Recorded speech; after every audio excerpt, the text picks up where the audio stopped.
Hello, good afternoon, everyone. Thank you all for finding the time to visit today's webinar. My name is Lexi, and I am a member of Ateneo Speed.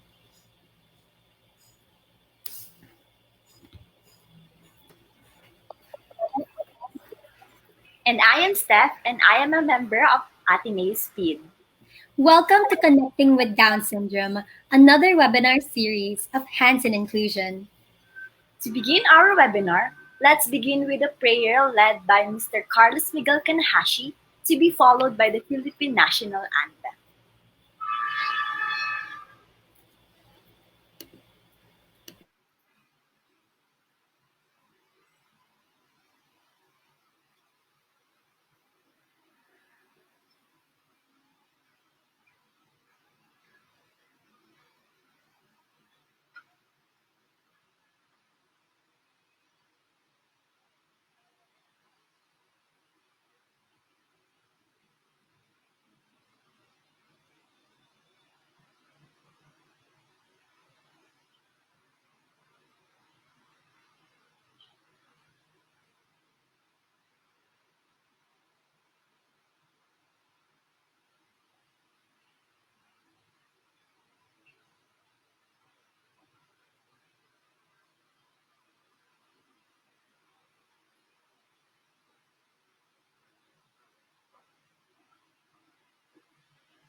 Anyway, Steph, I have a question.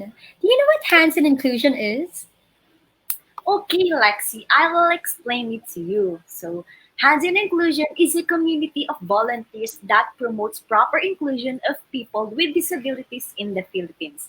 They share their stories to help PWDs become accepted in society as individuals and help them live as equals, if not a functioning part of the community. Also, their main goal is to be able to reach out to proper channels of the government and private sectors to give aid and support to those who deserve this help. Wow, what a wonderful platform by Hands in Inclusion. It was founded last March 8, 2017 by Mr. Roylan Gorospe Marlang, a Pasayeño, who is a self-advocate with autism.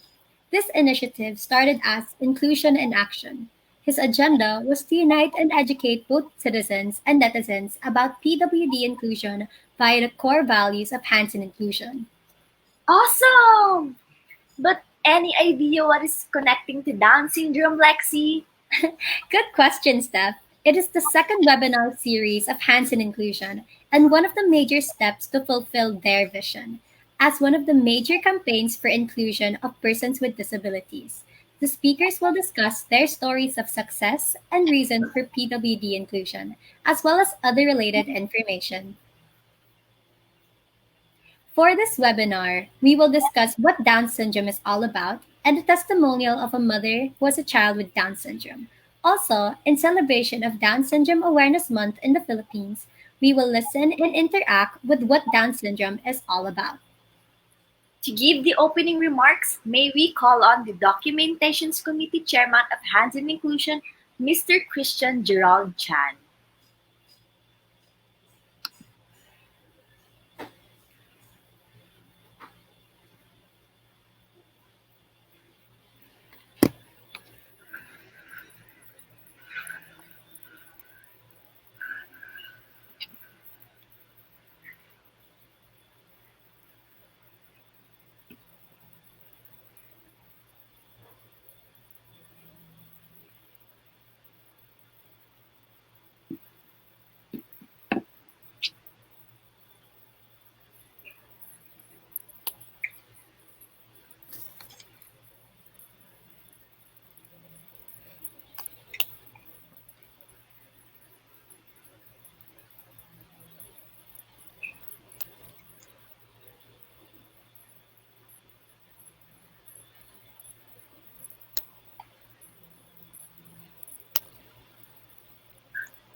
In this world, there are people who are not born perfect. And also in this world, there are people who don't look like us. And in this world, there are people who are born with different conditions. One of them being trisomy 22. Trisomy 22 is a biological condition where, as a FYI, the 22nd chromosome has 3 copies instead of the usual 2. It is more often known as Down syndrome, and this webinar, called Connected with Down Syndrome, hopes that it would enlighten us about this condition and what can we do with people who have this condition and interact with them in a respectful way. Hear from our 3 speakers, Dr. Francis Xavier de Milanta, as he shares his experience with this condition and has how he enlightens us with what this condition is. Also hear from Miss Susana Yuzon, who is a president and founder of Miss Possibilities, and let her share with us how her organization deals with these people, how her organization enlightens and enriches these people with Down syndrome. And finally, let us hear from Miss Mona Bisperas, a mom who shares her testimony with her son who has Down syndrome. I hope all of us can be enlightened with these speakers, their words, and I hope all of us can have a little takeaway from them. Because people with Down syndrome are just like us. People who are different but at the same time the same.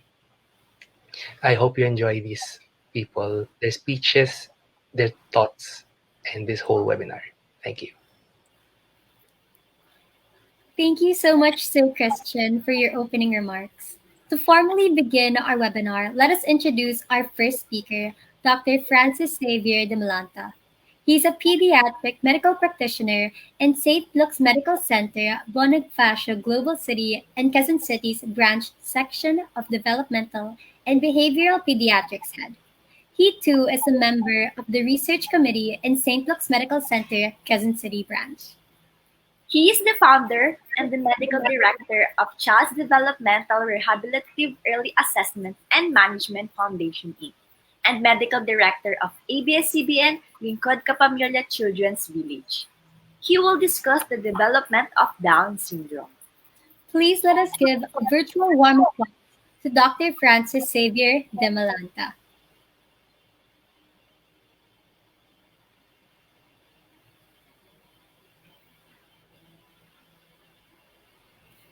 Hello, everyone. Can you see me? Am I coming out clear? Okay. Thank you for this invitation to be able to speak to all of you and to be able to share with you how to understand Down syndrome. And I like what our speaker before me said. We are different but the same. And I think it is on that note that I'd like to tell you a little about Down syndrome. Can we have my slides, please?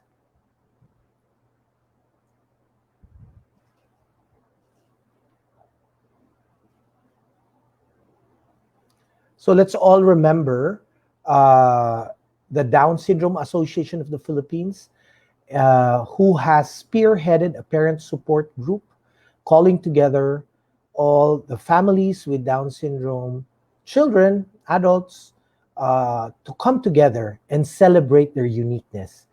February is actually Down Syndrome Awareness Consciousness Month, and on March 21, and you know why they called it World Down Syndrome Day. It's 3/21. So March 21, because it's trisomy, that's 3. 21 is on chromosome 21, where the defect may have happened. So that's for all of us to remember it easily.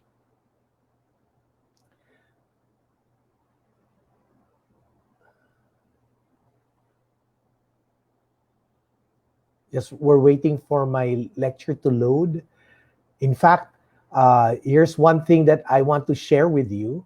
I don't know until now how to do this, so I have asked Roylan, okay, to load it for me and see how you may have a disability, but yet you are able to help someone as old as I am, a professional, but there are different strengths that we have as people, as individual persons, and that we need each other in our lives to be able to function effectively.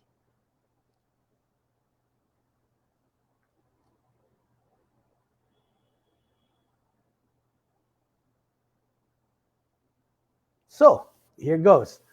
What is Down syndrome? The most common genetic cause of what we call now as intellectual disability, as we are trying to veer away from the word mental retardation. Next slide, please.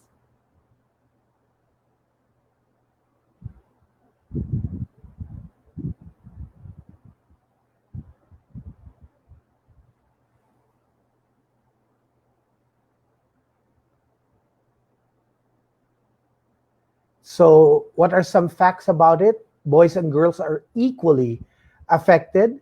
It happens in about 1 out of 600 or 800 births. And this is why it's called trisomy 21. There's an extra from the 46 chromosomes that we have, becomes 47. And saying that it's a genetic accident means there was nothing the mother or father did to have a child with Down syndrome.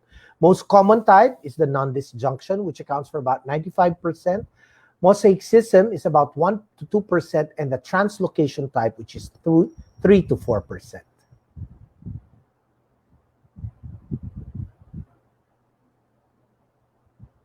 What are some clinical signs associated with Down syndrome? You have hypotonia, that's low muscle tone, like a rag doll. Poor motor reflex, hyperflexibility of the joints where you can move this, a flat facial profile. Probably this is seen initially, but not quite when they're a little bit older, where they're always full of smiles and laughter. Your slanted palpebral fissures, your auricles, low set ears, a simian crease, but having a simian crease doesn't make you have Down syndrome right away. Okay, we know of some typical children, adults who have that simian crease, and the excess skin at the back of the neck. Next slide, please. So, what are some medical conditions that may be uh, concurrently seen in children with Down syndrome? First on the list are congenital heart disease issues, and second would be thyroid problems. So we would always check out all these other medical conditions to be addressed before we even do any of our therapy. Next to thyroid problems would be vision problem, hearing concerns, vision problems. Then we have your atlantoaxial instability with the neck. Some will have seizure disorders, and most common, in about a great percentage, will have some developmental or growth delay. So we have a separate, next slide please. I know that it'll come up later. We use a different form for children with Down syndrome. So here is a healthcare guideline which we made available for you, what we should be doing at different ages. Next slide please. And as we continue to check how they are as they grow older, we look for all the other medical issues and try to address them. Next slide. So there is great diversity in the behavior, intellect, and physical development of children with Down syndrome. Your language and motor skills are slowest to develop. Self-help and eye-hand coordination is fastest to progress. And our intellectual disability may range from mild, moderate, profound, severe to profound kind of intellectual disability. So if we were to discuss the different domains of development that are affected, that would include gross motor, fine motor, language, which is separated into expressive and receptive language, personal social skills, and cognitive skills. So the normal gross motor development of a child with or without Down syndrome is from head to foot, which is what we call cephalocaudal pattern, where a child is supposed to be able to raise his head, turn to the side, roll over, crawl, before they can do their sitting, stepping, walking, jumping, running. So it happens that the muscles from the top of the head all the way down is how they start to develop. And here are some motor milestones that we look out for. Like I said, in children with Down syndrome, they're a bit later compared to those without Down syndrome. A few 1 or 2 months difference. That's why we don't give out a checklist. It is so not to make a parent so overly concerned, because there is a range of this development that it can happen. And when we talk about motor milestones, that's during the first year of life. And the second year of life, we talk about language milestones. So it's very important to have the child be able to sit, again, stand, walk, run before they can talk. Next slide, please. Okay, most studied and best predictor of later motor skill attainment, and often affected by the presence of serious congenital heart disease. And this may be due to the dysgenesis of the cerebral cortex and cerebellum, as well as delays in myelination, which explains for hypotonia in Down syndrome. When there is no intervention, compensatory movement patterns will develop, like standing and walking with hips in external rotation. Your knees will be stiff, your feet flat, turned outwards. They can sit with their trunk rounded and pelvis tilted back, or standing with alordosis, where there's a curvature at the back. In terms of language skills, okay, spoken language emerges between 2.5 to 4 years old, versus a typical child where we want to find out or check that they have 50 words at the very least when they reach 2 years old. There is no vocabulary spurt. By 3 years old, there might be about 18 words, and comprehension may be better than them being able to talk. So the receptive language, and they have variable speech intelligibility, meaning some of them might talk garbled or bababa, mama, or they have bulol, diba? With the words that they use. But with proper intervention, we can get them to talk better. Why is it that their speech are poorly understood? First, you have a small oral cavity. They have an enlarged tongue. They also have an elevated larynx. And sometimes, if they keep drooling, it means they have hypotonia of their speech muscles and also the underdevelopment of the paranasal sinuses. So frequent use of routines or stereotype expressions of speech. There's difficulty processing sequential information. About 60 to 80% have hearing deficits. That's why it's very important for them to undergo a hearing test. And we do that routinely upon birth. Now, if they scored past during that autoacoustic emission test done as a newborn, but have speech delay, we have to repeat probably a brainstem auditory evoke response test to make sure that there are no high or low frequency sounds that they're not hearing. Also, about 20 to 50% of children will have a recurring otitis media or inner ear infection. So they have a faster reaction time to visual rather than auditory signals. The use of gestural learning as a way to bridge transition to speech. Amplification, like hearing aids, may be used, and early referral to speech and language pathologists, plus parent training will ensure that the child with Down syndrome will develop the communication language skills better.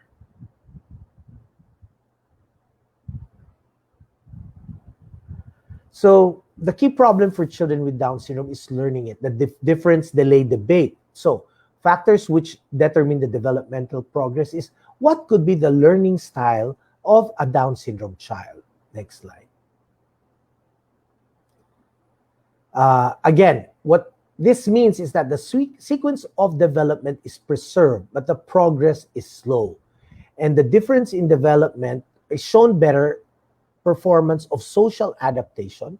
There is progressive deceleration of intellectual growth over time. So they may start to be developing at par, but somehow along the way, they might have a little delays in their intellectual abilities. So consolidation will take longer in children with Down syndrome. Slow growth and maturation of memory as well is limited attention span, which may present as barriers. They are more receptive to visual than auditory signals, so it's better that they see. Look at all these patterns here, the shapes of and the colors of this form board. So they better function in daily situations than test situations. Again, I say let's celebrate what they can do rather than just focusing on what they cannot do. Okay. Next slide, please. So early intervention is key. Time and time again, we repeatedly say the earlier we start intervention, barring all medical complications, we can start as early as their first month upon their discharge from the hospital. These organized services will attempt to maximize the developmental potential of Down syndrome, children with Down syndrome. Second month of life, we can evaluate the family and child. And during the first year, we have to set our therapeutic goals. So, as I mentioned earlier, we have to begin early stimulation, establish their feeding routines, recognize and evaluate parental expectations. So, what are some pitfalls in management? Failing to inform and educate the parents in a sensitive manner. I have stopped telling a parent that I'm sorry you have a child with Down syndrome. Rather, I would say, congratulations, we have a child with Down syndrome, yet able to do many things if we will allow this to happen. So first year of life, some of them may not detect or monitor critical medical problems like congenital heart disease, gastrointestinal problems, or ear infections. And as they get older, there may be some failure in identifying medical problems that impair the acquisition of developmental skills. Like, for example, a thyroid problem, an ear infection, or even your impaired visual acuity. Between adolescence to adulthood, there are medical problems like Alzheimer's and maybe a heart condition like mitral valve prolapse, which may be unfamiliar to pediatricians. The challenge here is that when a child with Down syndrome gets older, they tend to stay with us, their pediatricians, until they're old already. But there could be transition of care as well.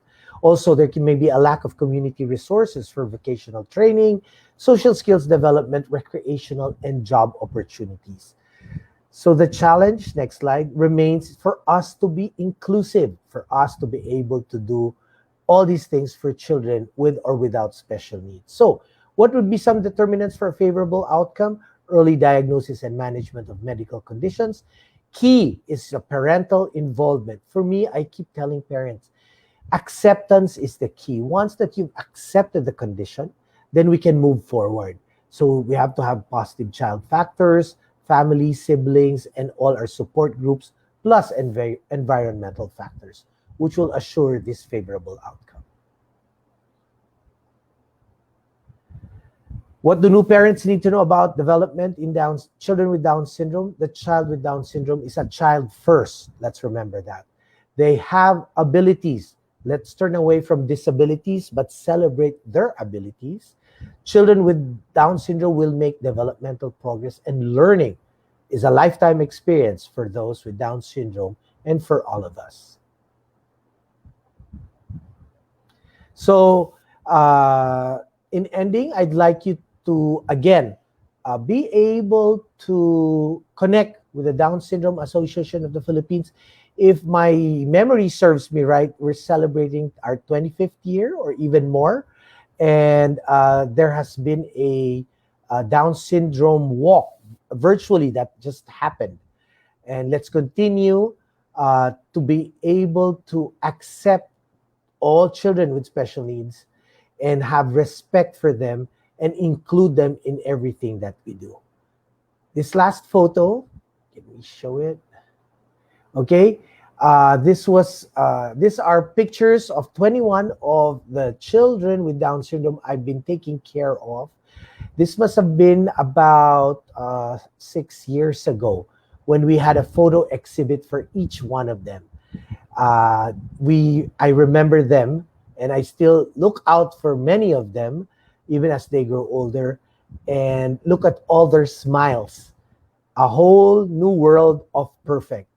So let's celebrate all children with Down syndrome, without Down syndrome, those with abilities and special abilities, because we would like them to be part of our world.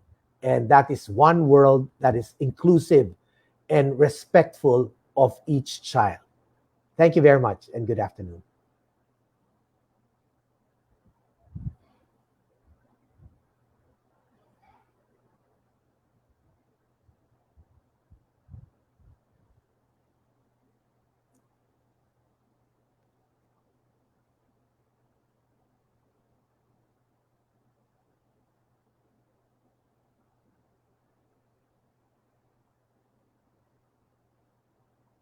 Meron tayong rest period.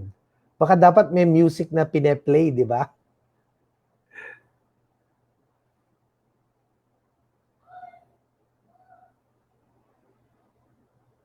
Siguro tayo muna mag-usap. Terp, what do you think? So again, all these efforts that we're doing is being mindful that even if we're different, we are alike. Okay, I hung on to that word in our opening remarks, right? At the end of the day, let us always remember to be kind. Do you know that they say that Bhutan is the happiest country in the world? And you know why they are the happiest country? It's because they think of death 5 times a day. And it's not supposed to be morbid, but rather to let everyone think, if this were my last day Okay, so we're experiencing some technical difficulties, but thank you so much, Dr. Dimalanta, for sharing what Down syndrome is all about. And yes, acceptance is the key talaga. So, of course, the short lecture about the Down syndrome helped our viewers to know different medical conditions as well as the developmental expectations and their learning styles. And it is important for us to know these kinds of information so that we can understand children with Down syndrome better. You know, Steph, you're right. The talk was absolutely informative, and I loved how he really reminded us that we're all the same despite possible disabilities. And besides that, I also learned today that there was a deeper symbolism as to why March 21 is World Down Syndrome Day. Like, if we go back, Dr. De Malanta said it signifies the triplication of the 21st chromosome that causes Down syndrome. Yes, it's pretty cool and amazing. All right, so let us introduce our next speaker. She is the founder and current president of Miss Possibilities Foundation, a two-time winner of the Mrs. Thailand pageant and the pageant winner of Mrs. World in 2003. She will discuss celebrating the extra chromosome. Please let us give virtual round of applause to Mrs. Susanna Pavadi Benchirut Huzon. Hi everyone. Hello. So thank you for doing this. It's very important for the National Down Syndrome Awareness Month that we have in February here in the Philippines. So we appreciate the more awareness that you're creating, and also to have the viewpoint of not only the professionals as Dr. Dimulanta, but also parents on the how we deal with it every single day.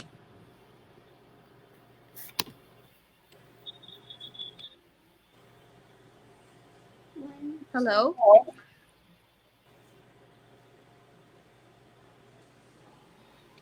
can you hear? Hello. Yes. So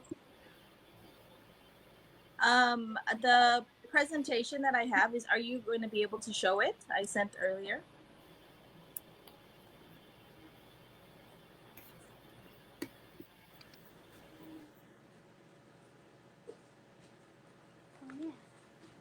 Is my presentation sent from your side, Paul? My PowerPoint?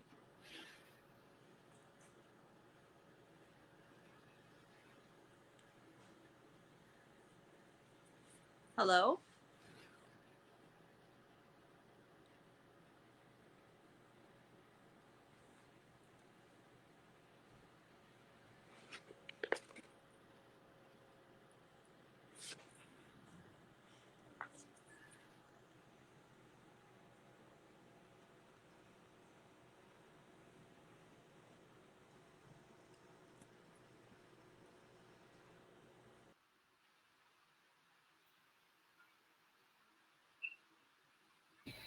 Hey, Steph. So I've honestly am learning so much from this webinar. What about you? What interesting takeaways did you get besides the ones that we heard a while ago? Well, of course, since we have the first speaker pa lang, I'm really excited to hear the other speakers to talk about the Down syndrome and what um, maybe the impacts are like, you know, what can they share for us to know better and understand the children's better. Yeah, I definitely agree with you. And I think that it's really important for us to take time to really get to know and really find ways to understand everyone and not just because they're said to be limited. Yes, that's true. So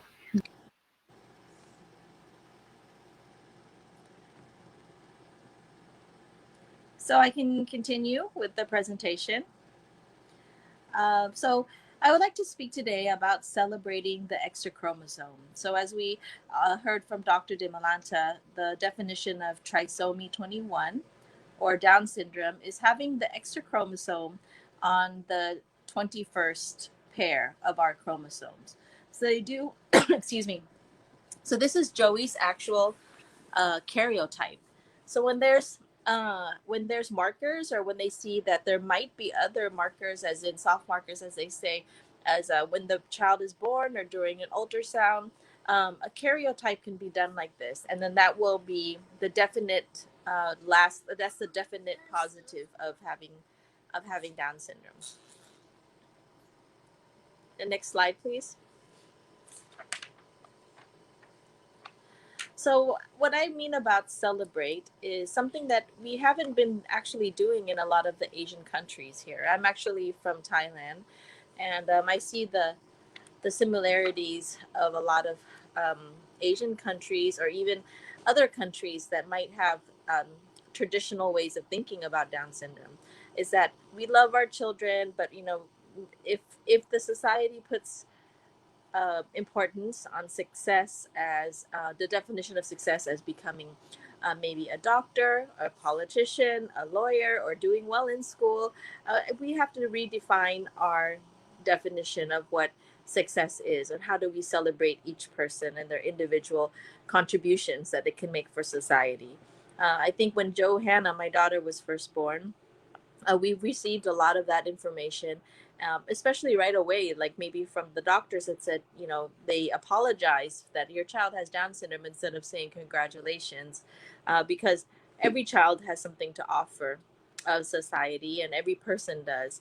So I think we have the, we'd look at how do we define what success is, or what a productive person in society is. For me, I use the acronym Celebrate, and we'll go through each one quickly. So, next slide, please. The first one would be to find comfort. For the new parents, comfort is what you will find in your support group around you. So, if in the Philippines, you have the Down Syndrome Association of the Philippines, or which is known as DSAPI. This is a foundation founded over 29 years ago, and it's just from parents. So we have, in the Philippines, unfortunately, we have very, very, very limited government support for families, or for individuals with Down syndrome. So this is one of the biggest help, because we do have early intervention uh, every quarter. So we do co-parent, like we pay it forward. So the parents would join, and there may be parents of adult children or of teenager children that's been through the same journey, to help the new parents, and also to guide them what should they do next, what therapies, and also the emotional support. So we have supportive family members, and you cannot guarantee how each family member, or you cannot predict, or even just command how each family member will react to having Down syndrome, to having a child with Down syndrome. And at the beginning, my husband and I really felt alone, not because our families weren't supportive, but of course it's different when you're actually the parent of someone with Down syndrome. So we really felt that, even our families didn't understand, but they will show their support in their own way. And this is Johanna with her great grandparents. And as you can imagine, they do have Chinese blood in their family, so they're Filipino Chinese. But as you can imagine, that having the first member in our family with someone with Down syndrome, everyone has their own misconceptions, or how to respond to it, or so we just have to always be understanding of our relatives, not to take things too personally, also, and know that it's coming from a place of maybe not knowing better, and also a place of love. And of course, if we have any relatives or any friends that really intentionally cannot accept, or do not love our children, or cannot accept our children, then we would just really have to think about who do we want to surround her with, because our child is the most important, that she grows up with confidence. I also, looked on the books. One of the books is Bloom, that's written by a mom. It's a New York bestseller. So during that time, I think her daughter was only like 2 or 3 years older than Joey. So that was one of the books that I read, was her memoirs. We can speak to other co-parents. The picture that you see there is our DSAPI early intervention group since November 11th, 2012. So Joey was just 3 weeks old when we went to our first early intervention, and we met the other parents where their kids are all about the same age. So we were just crying together. We were, speaking about this. And in the end, we've been friends through this whole time. Our group has stayed together. We've had play dates. We've been to our first birthdays parties.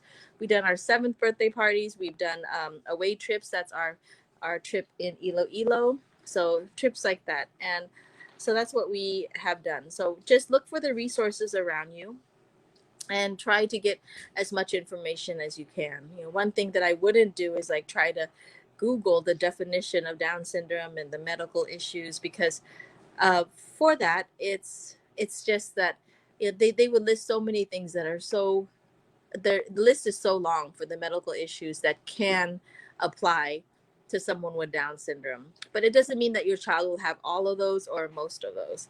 So for me, most important is, to have your professionals, your therapists, your doctors also be there to help you along the way. And they can answer questions about your child specifically, because not all children will be the same, just like not all of us will be the same ever. So we need to get professional advice on a personal level and not Google it. As I know that many of us have tried, even with our own lives. If we have a headache, it could be anything from just not sleeping enough, stress, or it could be all the way to, like they will say, cancer or a tumor. So it's better not to Google it and, to put additional stress into your life, especially when you're not so familiar with Down syndrome. Next slide, please. So for celebrate, the next letter is E. E is for early intervention, 0 to 7 years old. Normally they will say, before it was 0 to 3, but 0 to 7 is also important because they're still that's like when it counts to school age. Actually, this picture was taken in Dr. De Milanta's office. And Dr. De Milanta also tries to create a lot of awareness at St. Luke's Hospital. So that was during a photo exhibition for Down syndrome in St. Luke's. So as you see here, it was also used for DSAPI. The right is the logo for DSAPI and for our early intervention. So we, for early intervention, we really number one is to be the medical. If your child is born with congenital heart defects, which my daughter also had, we have to address those issues. We have to address the issues of thyroids.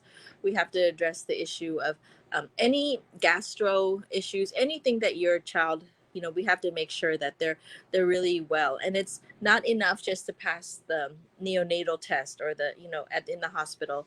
We had to check her hearing, and a lot of things came out. She passed, like her thyroid, but upon further deeper checking, we can see that she has elevated levels of some. So she's been on maintenance medicine this whole time. And her heart was not caught at birth. It was not caught until 10 days after that we had suspicions of the Down syndrome, and we took her to the cardiopedia. And that's when we found out that they had, she had 3 holes open and also a PDA open in her heart. So I was even wondering, like, why did the initial pedia or other pedias that we'd taken her didn't catch it? It's really, you need specialists for that. So at the first year is the hardest for the medical issues. And while we're doing that, we also have to start addressing the therapies. Since it's expected, not all, but it's expected that people with Down syndrome will have more delays physically, because sometimes of the they have hypotonia, which means their muscles are looser, their joints are looser. So the milestones of sitting up, walking, eating, all this will be delayed. So what we try to do is, instead of just seeing where the delays are and trying to fix it later, or like, oh, your child is delays behind other children now, we try to have early intervention, which means that will help keep them up to close to the milestone age, as close as possible. The reason for this is that most of our children will always walk, but let's say your child is delayed in walking. If your child is very delayed in walking, it's not only the walking, it's also, or in crawling, it's also that time that they're using their brain to explore things. They're using your brain to walk around, to explore, or to crawl around and explore, and the tactile of touching things and learning new things. So that's why it's important to let them have that experience of crawling, of walking, speaking, of eating, of everything they have at the same, at as much as possible. So we've been doing early intervention with Joey PT since she was 1 month old, and that's physical therapy. And then after 1 year old, she started with occupational therapy, and which is fine motor skills, and also speech therapy. Next slide, please.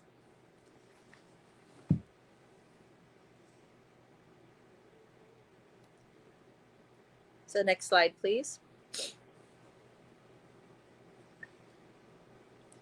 While we're waiting for the next slide, I can also elaborate more on how we use our family members. The siblings are great help. The siblings, like this is JC, this is Joey's younger sister, but she also helps a lot with Joey, teaching Joey and helping Joey. They're 23 months apart, and so they get to play together. And just having them play together, it's like having a therapist at home. And so she helps her sister now with other things, and she teaches her a lot too.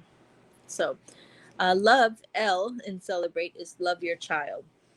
So, love is also, of course, we love our children, but to physically, to proactively love our children, for me, I would always say that you have to discipline them and you have to expect the most from them. So, we support them. I advocate for her. We support her. But we cannot feel sorry for our children. I know our children will go through a lot. Some have surgeries. But we cannot feel like Kawawa. We don't expect much for them, or Kawawa, they can't listen to our instructions, or they're not following the rules because they have Down syndrome. We can't do that. That's doing them a huge disservice. What we need from our children is that we would like for them to be as independent as possible, a productive member of society. And so, like any child, to do that, you would have to teach them discipline. You have to teach them what is appropriate and what is allowed in our society. So if you think that it's okay for your child to run around or to grab food off someone's plate, and you say, oh, it's okay, they have Down syndrome, it's not an excuse, because that's not going to be acceptable when they grow up, when they go to school, when they go to work, when they go to someone else's house. So discipline is very important. We discipline the same way that we discipline her younger sister, and they know that disrespect and disobedience are not allowed in the house. Our discipline, the way every house is different, but for us, we have consequences, which means they will stand in the corner facing the wall for the number of minutes according to their age. So if they're 3 years old, it's 3 minutes. If they're 7 years old, it's 7 minutes, and then we will discuss it. Now, if if the disobedience is more, as in they don't want to go to the corner or they're not listening, then we will have a spanking, one spanking on on her butt. So they know that what's expected of them, and Joey is no different than her sister. She's expected to know, and she's also disciplined as well. So this is really important, how you love. You can't just say that you love your child and you want to give them everything and you want to cuddle them and you want to say that their life is hard enough, so you want to spoil them. Just remember that that's, in the long term, always treat your child how you want them to be 30 years from now. So if you want them to still still be rowdy or still having tantrums, when they're 10 years old or when they're 20 or 30, then, you have to start training as soon as possible. I don't think my daughter, like, ever, I think she had maybe one half a tantrum. I don't think she ever had a tantrum. She really knows that, she knows what should be done in the house. And actually, Johanna, now that she's 8 years old, she loves, like a lot of kids with Down syndrome, she knows her routine. So once she knows her routine, she knows her boundaries of what's acceptable, what's not. She's actually a great listener, and actually she does everything, her routines, more than her little sister. So that's something that for us personally, that we just treat her like any member of the family, including with responsibilities, her chores, and also her discipline. Okay, next slide, please.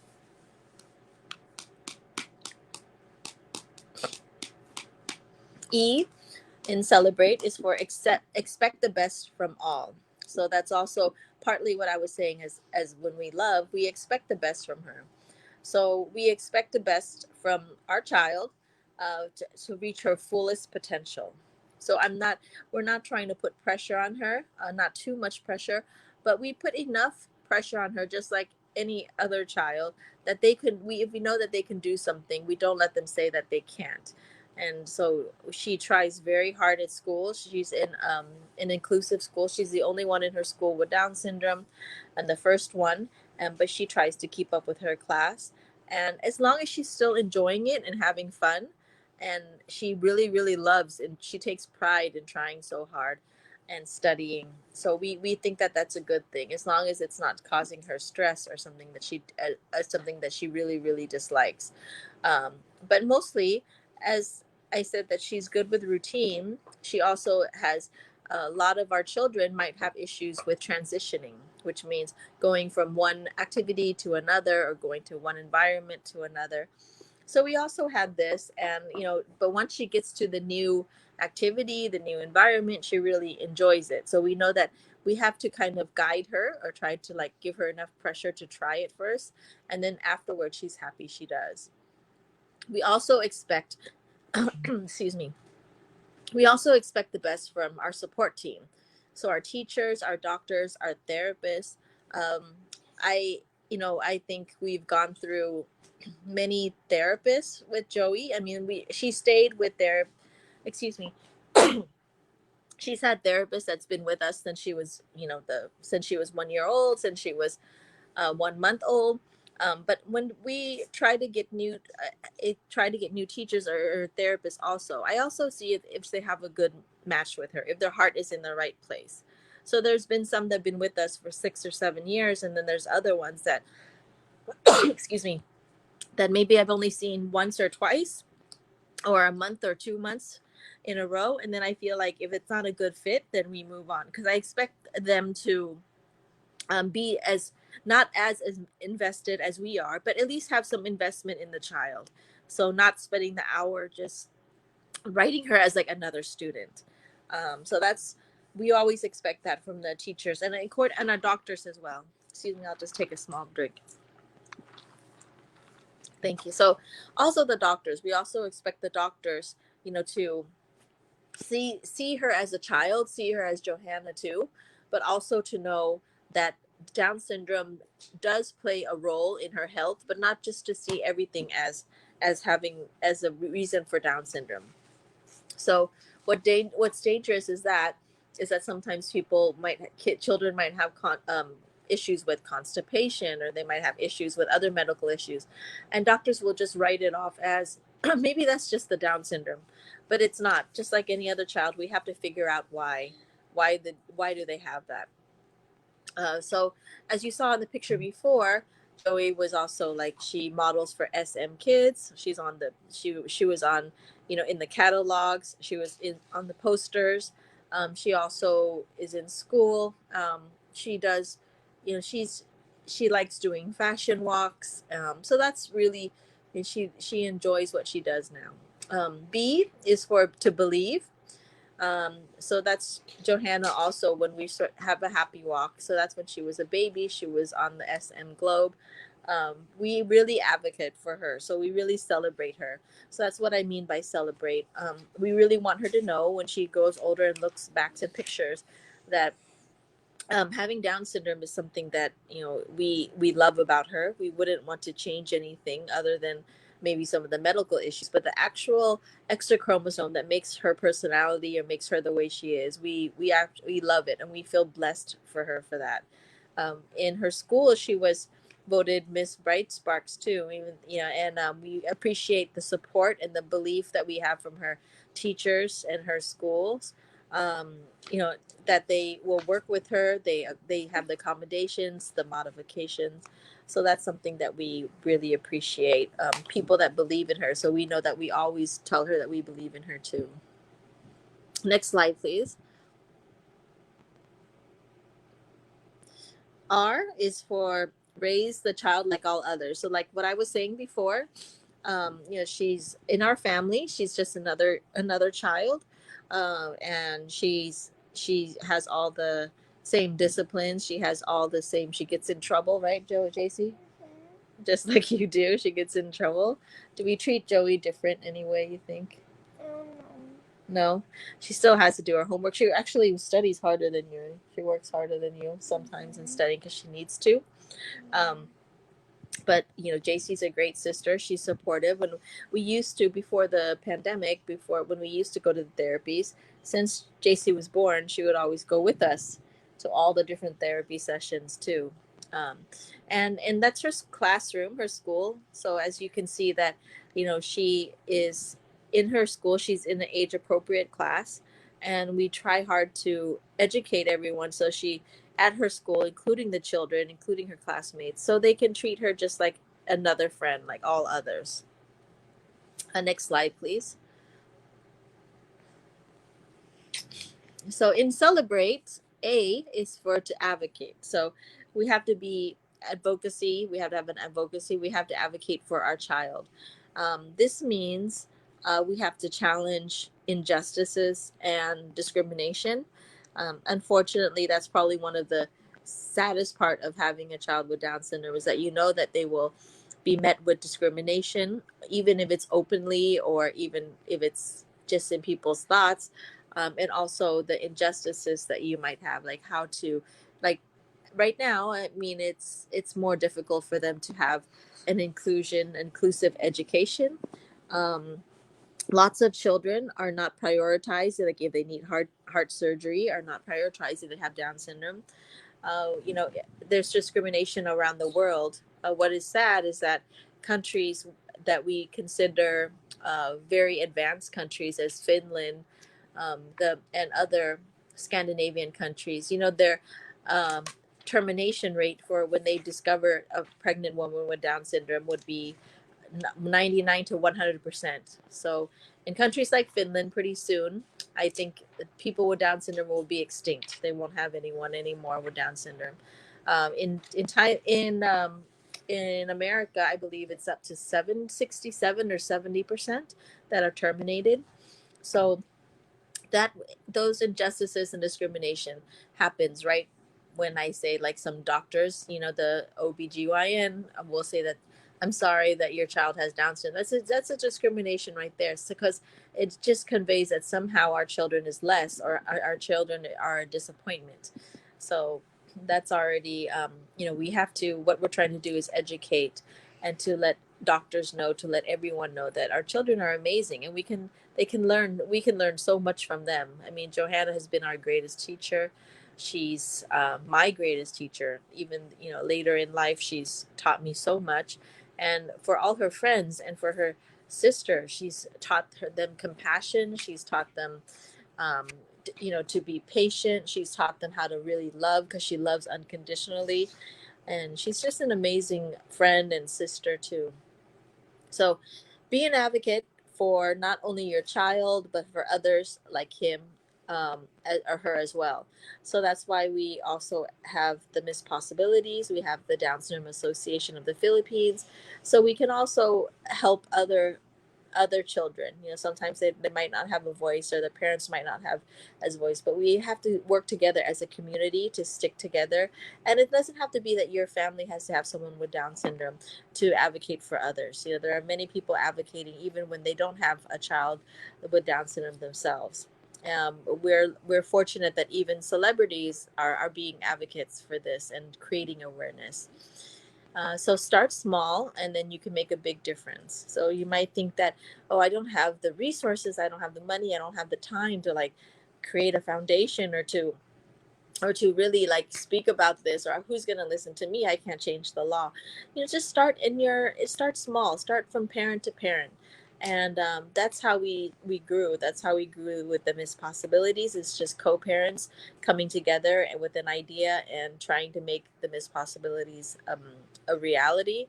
So come together and just leave the big picture, because God already knows what he has planned for you. God already knows why he blessed you with a child with Down syndrome.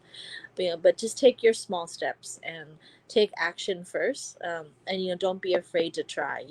Even advocating, it sounds like a big word, but even in just teaching teaching your family to do better, teaching your family to not use words as the R word, or not use the word sorry, like mongoloid, teaching people that and correcting them, even though it's not ill intended. But if you correct them nicely, or you tell them, that's already advocating for your child, because you're creating a world that you want them to grow in. So that's for A. Next slide, please. For T is to teach life skills. So, like I said, one of our goals is for her to be independent as possible.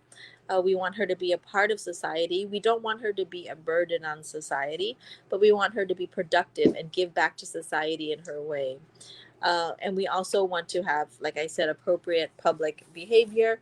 But not only that. So for me, independence is to be able to have self-care, which means toileting, everything that she can do as she grows up and has puberty, is taking care of her own menstrual time, during her times, understanding that.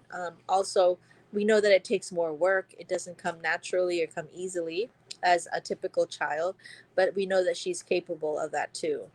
What she does here is, like, if you see the picture, is that she's responsible. Once she feels responsible, she has confidence to not only help herself but to help others. So she walks our dog. She knows that she's responsible for that. When we do during this pandemic, we do donations for frontliners. She packs the bags. She helps out. When the donation trucks come with like the used donation, she knows how to load up the trucks.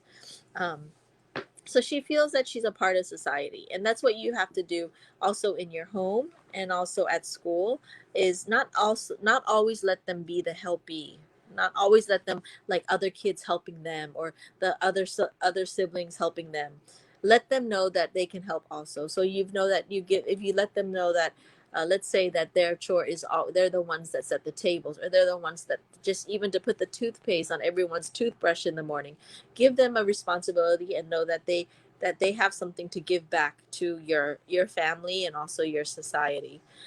So for me, life skills is not just about being able to cook or bake, but it's also just how to know, and how to know what to do in certain situations, that they're responsible, to feel that they are confident to try to help and try to do new things, and also how to regulate their emotions.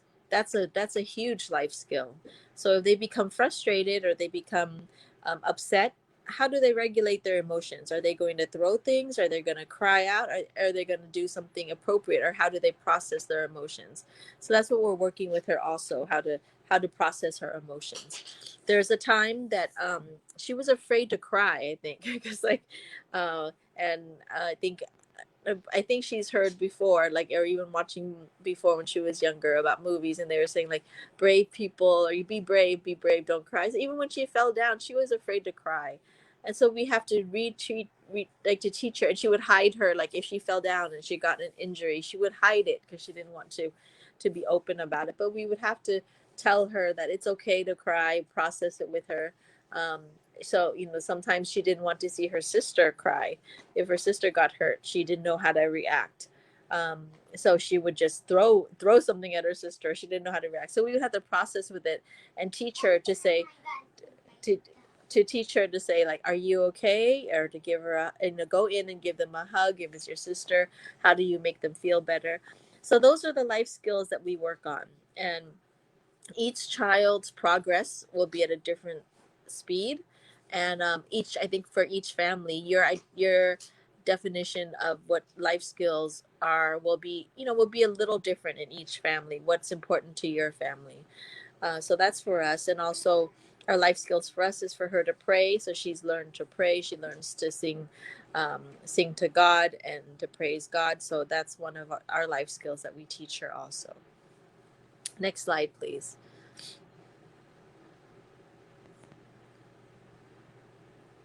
I think this is the last one, is to educate others. So as I said, if you see in the picture here, this is every year since she's been in kindergarten. I would go into her classroom, since she's the only one and the first one with Down syndrome.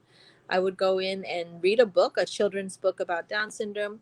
We might do some activities to help them further understand Down syndrome, such as one game, like we would try to let them have as many marshmallows in their mouth as possible and try to say their name, because that's how, so they understand sometimes why Joey doesn't speak so clearly.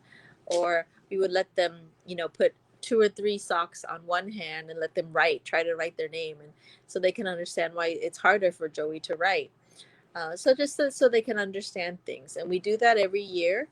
We also meet with the teachers every year, and we speak about how Joey learns, more about Joey, about how she learns, how she's, like most people with Down syndrome, a visual learner.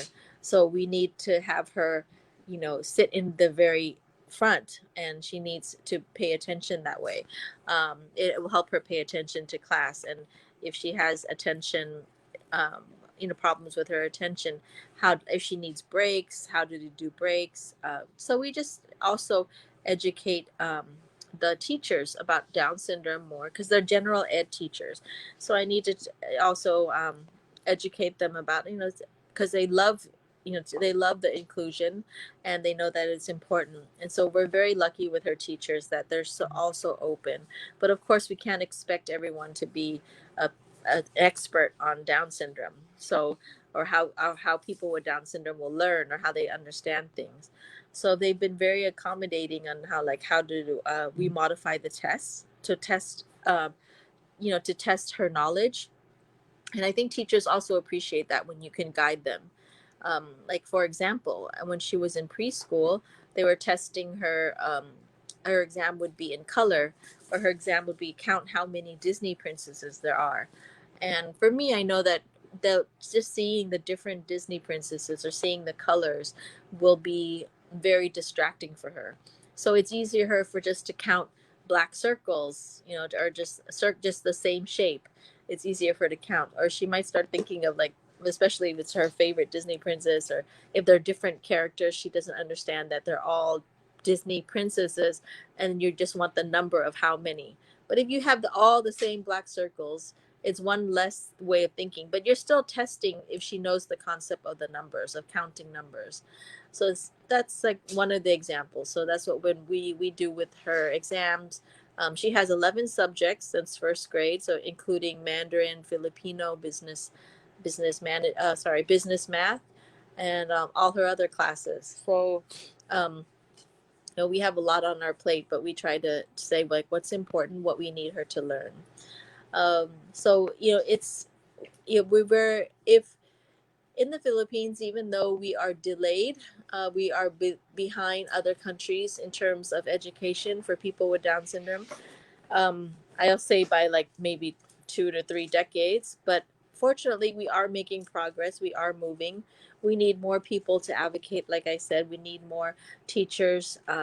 We need the government help, but instead of just waiting for the government to help, which it's something out of our control, we decided that we want to do the best that we can for our kids, as co-parents. So we have a team of co-parents, and you can have your own community to help to do this as well. So this is something that's very important, is that to keep educating people, including your family members. Don't ever be embarrassed of your child. Don't ever feel like you have to apologize, or you have to uh, not include your child because they might be too rowdy. Like Joey goes everywhere that we go. She's included in everything. We always take her out. We don't keep her home, because that also stimulates their thinking. It also puts them in situations where they know how to act. And I think that's the next slide, please. I think that might be the last slide. So I would like to thank you, everyone, for your time, and especially thank you to people that are doing the sign language for us. That's so useful, and and thank you for, I know it's tiring and I speak fast, so thank you for that. And thank you for this opportunity. I really appreciate that everyone is spending time and trying to make sure that we can create more awareness for people and their families that have people with Down syndrome. And did you want to say something, JC? What do you want to say about Down syndrome? JC is 6 years old. So she's always had a sister with Down syndrome because her sister's 8 years old, right? So what do you want to say about Down syndrome? What's your experience? What What do you want to share?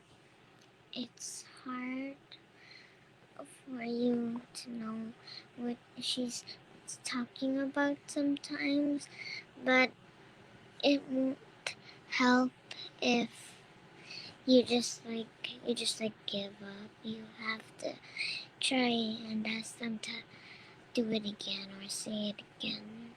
So it's hard sometimes to understand what she's saying or what she wants, but you can't give up on her.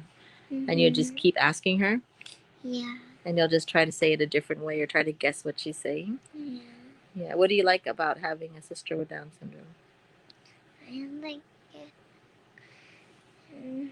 because if she didn't have Down syndrome, then she would be really mean to me. She'd be really mean to you? Yeah, because she's 8 already. She's 8? So one thing that we know that Joey is like a great ate, huh? She loves you. Like, just having lunch earlier today, Joey out of nowhere will just say, "I love you, JC," right? Yeah. So she has a sister that totally loves her, huh? Mm-hmm. Yeah. So, yeah. So we know that our children are like everyone else, but they are very lovable, and she does see the good in everybody. So she loves her little sister a lot, and they don't argue a lot, huh? Oh, we sometimes do, but not a Sometimes, lot. not a lot. Yeah. So yeah, so that's our family life, and of course you can always find Miss Possibilities, the Facebook page, and you can always look for my name on Facebook. I'll be happy to help with any questions that you may have, or anything that you need support with. So just please let us know.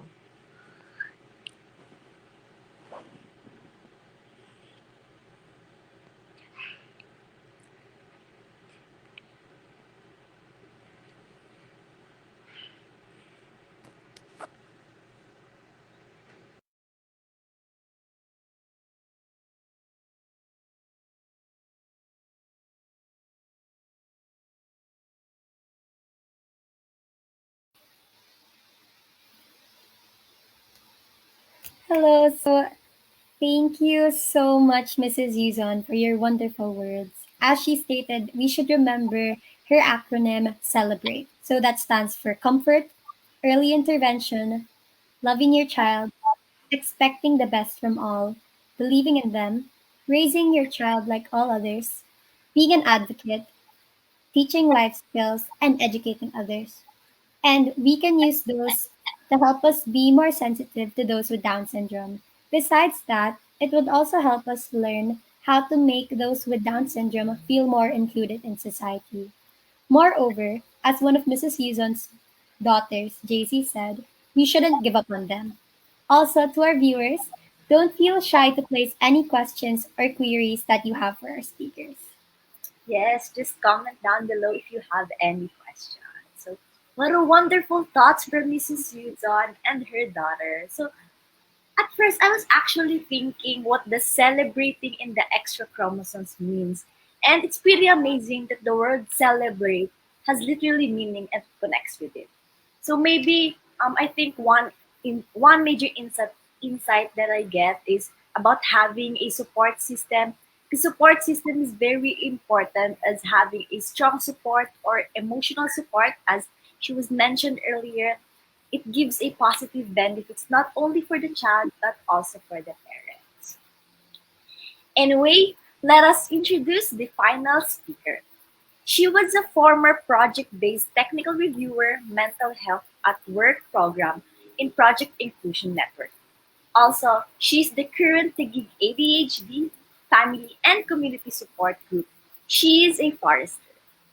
She is currently studying Masters in Business Administration in Taguig City University.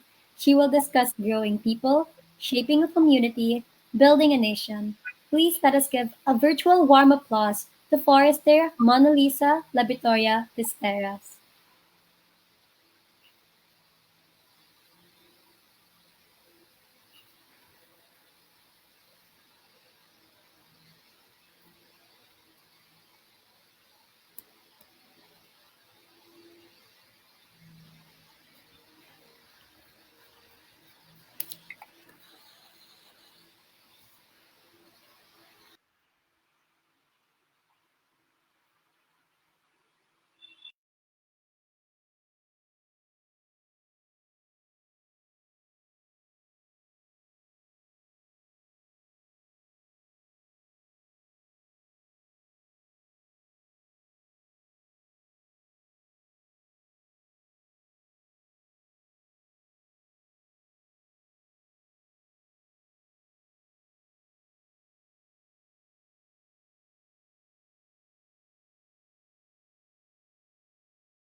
Hello, good afternoon, everyone. So, let me start my presentation with this. Yung women of Sparta daw po knows full well that they have a responsibility to raise strong citizens for their country. Yung mga anak po natin, with or without disability, are human capital of our country. So I hope as Filipino parents, we also recognize our duty and our task, and that we have a moral obligation to raise empowered citizens. Even if our children have disabilities, they have to be global citizens for our country and the world. Next slide, please.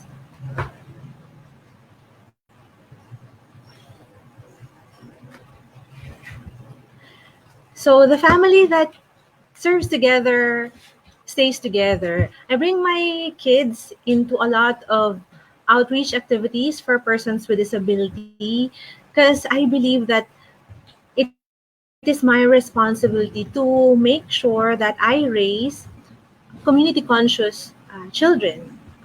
So my son is there, my eldest. He was diagnosed with autism, and my youngest was diagnosed with ADHD. I'm a mother of 4 kids. As earlier said, I'm a forester, so I don't have a PhD in medicine, education, or occupational therapy. What's a forester? A forester is a farmer of trees and forest ecosystems, and I'm also a former banker. However, I got my 10,000 hours of teaching and caring for children. Kailangan daw po 10,000 hours to be really good at something. So, I don't have an experience raising a child with Down syndrome, though exposed ako doon through relatives and friends. And we've also encountered children with Down syndrome sa communities we serve. What I will share is how I've taken care of my own children with disabilities and lead them to a form of success. Nourishing our children, caring for them, and providing the right environment for our children to flourish. Wala po akong PhD, but I got a story to tell. So we all have stories to tell. And nasa Bible po, as iron sharpens iron, so does man sharpen another man.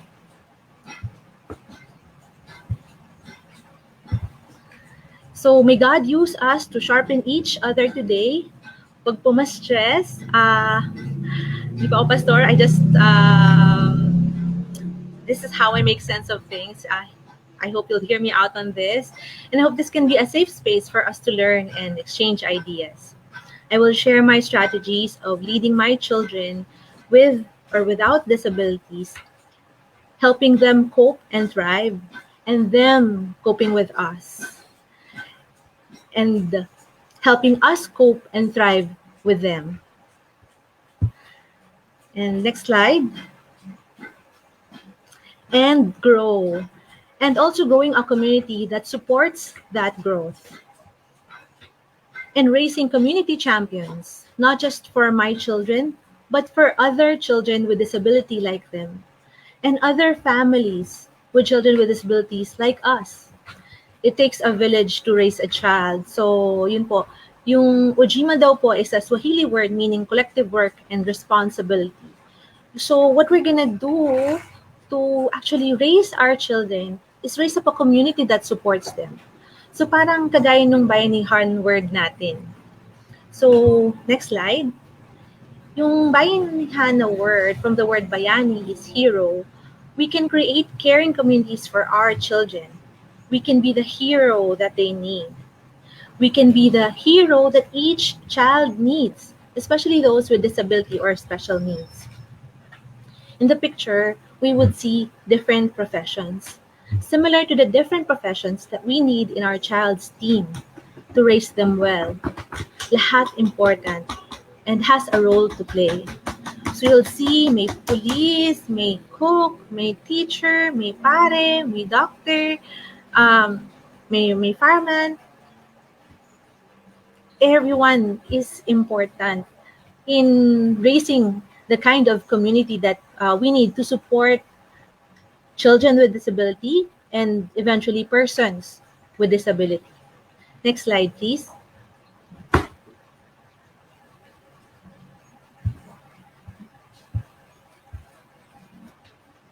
So, as parents, I believe we need to do a lot of research.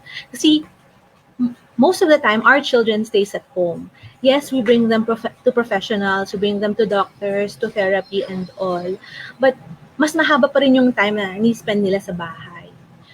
So, natatandaan ko yung sabi nung doctor ng anak ko, kung hindi daw namin isusupport yung therapy sa bahay, nagsasayang lang daw kami ng pera. So, what did I do? I used Google. I made him my friend. So, kung hindi ko alam yung gagawin or how to support my child, I Googled it. And dun sa mga walang internet or ano, sabi nga, kung gusto, maraming paraan. Kung ayaw, maraming dahilan. Sa bawat munisipyo po, may free internet access na kinakabit yung DICT. So, pag wala pa sa inyo, makipag-penpal po tayo sa Presidential Complaint Center and kindly ask them to ask DICT to help our community in your behalf. Pwede po yun. Wag pong mahiyang magtanong. We are actually saving government money by making sure that our children grow up to be productive citizens. Kasi instead of them spending 15% of GDP on welfare, our children can afford to pay taxes in the future if they are enabled to be productive citizens of our country. Sobrang na-inspire pa ako dun sa girl with Down syndrome na teacher na ngayon. She was able to finish college. I can just imagine how empowered her parents are to really fight for the right of her child to receive that quality of life. And I believe na each parent should have that heart that will fight for the right of our child to lead empowered lives, that they can be productive citizens of our country. I'm not asking na every one of us will have like a child like that girl, but I'm saying may talent yung isa-isa nating anak. At kung ano man yon, kailangan nating i-develop at palabasin para makapag-contribute sila sa lipunan natin. So, napakadami pong resources online. What I'm asking is we research and apply. So, apply po natin yung mga nababasa natin. I've read this link. There are 42 resources. I'm gonna show you that later. Now, pwede nating basahin para kumbaga kaagapay tayo ng doctor at therapist natin in raising our children. So yun. Next slide, please. So hindi po ito science lesson. It says as genotype plus environment equals phenotype. So yung genotype, yun po yung genes ng bawat tao. So yung environment na provide natin sa mga anak natin. And yun yung magiging itsura niya.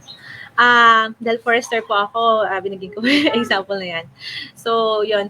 I share this because I think parents of children with Down syndrome or children with disability in general, this is important to bear in mind. It is not the genes alone that will control the outcome of our children's life. Huwag po tayong ma-stress if our children are dealt with a bad hand sa genes nila. Kasi we can definitely control or have at least influence to control the environment of our children. We are Homo sapiens, thinking men. Yung mga bata nga na normal gets affected by their environment, so will our children. Let's work on the environment that will make our children thrive and flourish. This is where the farming analogy kicks in. Use water, cultivate the soil, and fertilize. We have to guard our crops from pests and make sure there is ample sunlight. So what does rolling up our sleeves mean? So we have to psych ourselves, our minds and hearts for the task at hand and actually do it. Yung water and fertilizer, That is the food and nourishment that we provide our children. May resources po yung Food Nutrition Research Institute ng DOST for mura at super masustansyang food for our kids.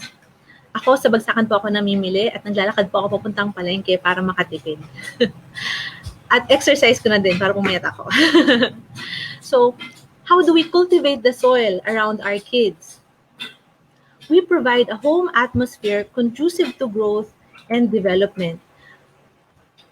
We can provide them therapy. Hindi po katwiran yung wala kasi kaming pera. Kasi we can tap DSWD for therapy money. May services po sila called AICs or Assistance for Individuals in Crisis, and you can use that every quarter.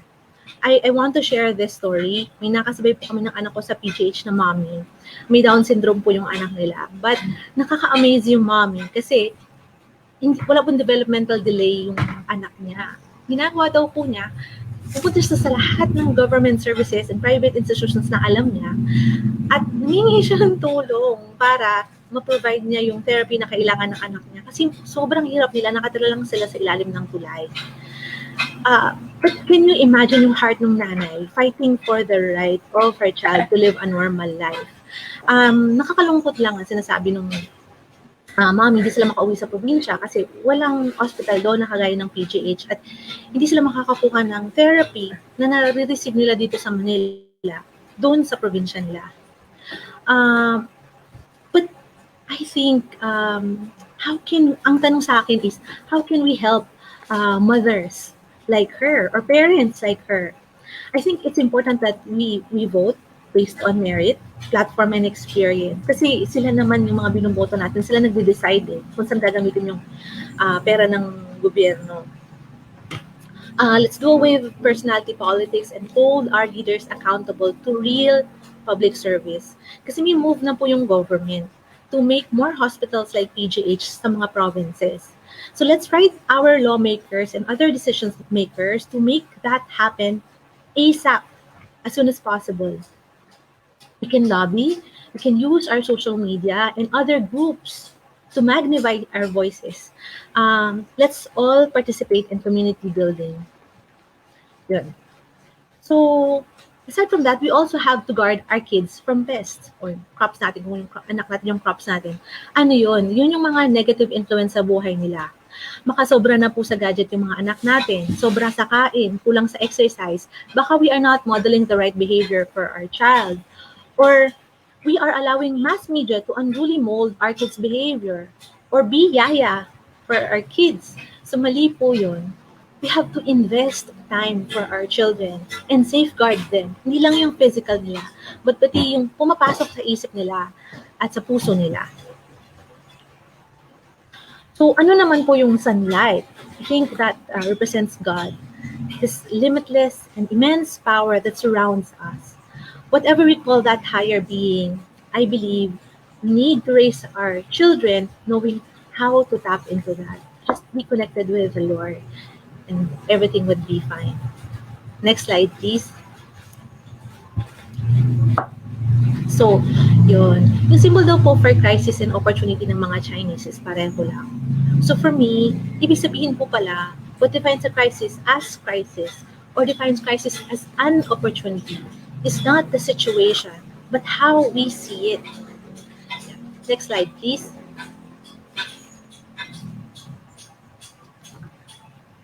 Yan. So,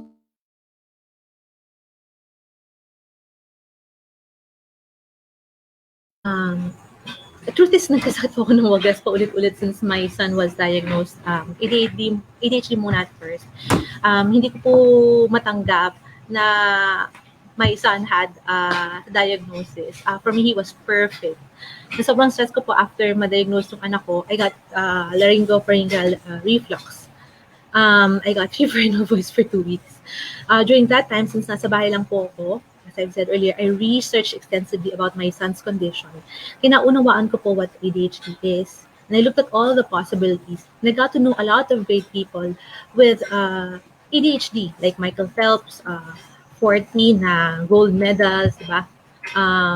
Si Justin Timberlake, Avril Lavigne, they're great artists. I'm sure they're all also great persons with Down syndrome. I think we can use them as model for our children. Kasi, ganito daw po kasi, dati daw po, hindi alam ng mga tao na kayang tumakbo ng isang tao ng 1 mile under 4 minutes. Pero nung nagawa na siya, ang dami ng sumunod. So I think if we can raise our children to success, we're actually opening up the gates for other people to raise their children to success too.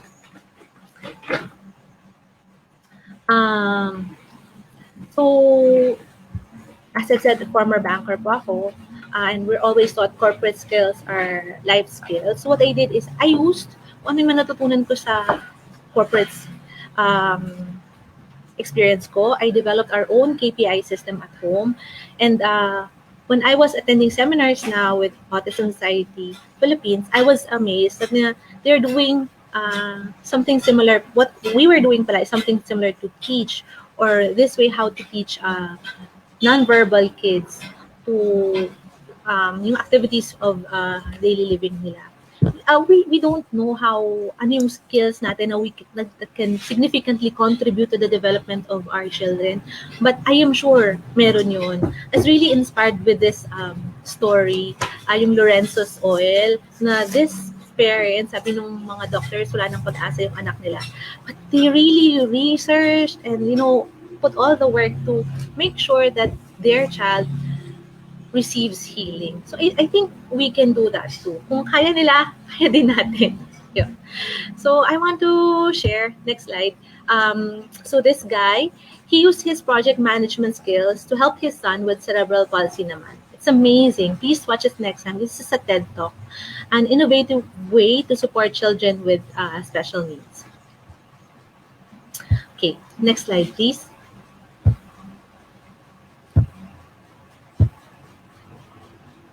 Yeah, so this is my second point. So first is research, and second is focus on your strength, not your weaknesses. So I say focus on the capacity of our children and not the disability. Kasi after 3 years ko na-diagnose yung autism ng anak ko, but by that time, I'm super prepared na. Now, my son is in science class, grade 7 na po siya. He's a consistent honor student. He won second place at Panlipunan Frisbee. He has won first place sa science essay writing contest. My daughter was at first not able to read kasi she was diagnosed with ADHD, possibly dyslexia. Nakakabasa na po. She was in the top of her class now and is being trained to be a contestant for the math contest kasi magaling po siya sa math. Hindi siya magaling masyado sa reading before, but she's doing very well now. Very smart sa comprehension and analysis pa. We guided her and focused on her strength and supported her weakness, which was reading, so that it does not become a roadblock, and now she's succeeding. Ako din po, I'm a person with lived experience. I was also diagnosed with adult ADHD, depression and anxiety. I experienced perinatal trauma daw po. I was sexually abused as a child by a drug addict neighbor. Bullied over and over again sa school and work. Till I learned to find my voice. And I was thinking, those things are supposed to scar us, right? Or crush me and my children. Or beat us up dead. Pero it didn't. I believe yung mga experiences namin as a family is just made us stronger, better, smarter, and more fabulous. The crisis has opened up a host of opportunities for me and my family. We are inspiring other people by our experiences on how we were able to pull our family together despite the setbacks. It has opened up a whole new, more profitable, more enjoyable career for me, and I am very happy. All praise and thanks be to God. Sadly, yung asawa ko po ay missing in action, but I believe we are not a broken family. Hindi naman po ako mag-aanak ng 4 kung hindi ko mahal yun. We pray for him. I pray for him. I love him. But I believe our experiences, mine's and my children's, actually allowed us to be better and more whole now than before. Me and my four children, we are whole. So yung mga mommy and daddy working for the betterment of their children together, good job po kayo. Salute. Hats off. So for solo parents out there like me, I realized with all my advocacy work na madami po palang parents of children with disability na solo parents to bail out yung mga mommy or dad. Anyway, what I want to say is wag po tayo ma-depress or mawala ng pag-asa. If all things fail, success is the best revenge. Joke lang po. Nakaka-stress po yung nag-iisip tayo ng makaganti or something. But the thing is, God can turn our mess into a message. Find the opportunity in the crisis. Sabi po ng lolo ko, if we are not part of the solution, we are part of the problem. What happened was not a setback, but a send-off. Yung anak ko po inawayawan ng teacher before. Ngayon, favorite na siya, di ba?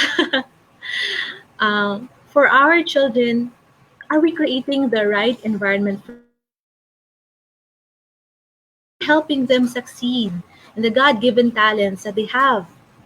We should be our children's champion. Help them find where they are good at. Consider multiple intelligence and celebrate our children's gifts. This is really not a story about us, but the capacity of the human beings to thrive despite setbacks. It's about the neuroplasticity of our brains, a wonderful machine and tool gifted to us by the Lord. It's about our ability to heal, to grow, and to inspire, and how we can be a force for good and change for our communities. So next slide, please. I just want to show you some resources I googled sa coursera.org dahil nga mahilig ako mag-research to support my children. This one, supporting children with difficulties in reading and writing. This is free. If you don't want certificates, just know. Importante lang na matuto tayo. Ayan, could you see it? And then,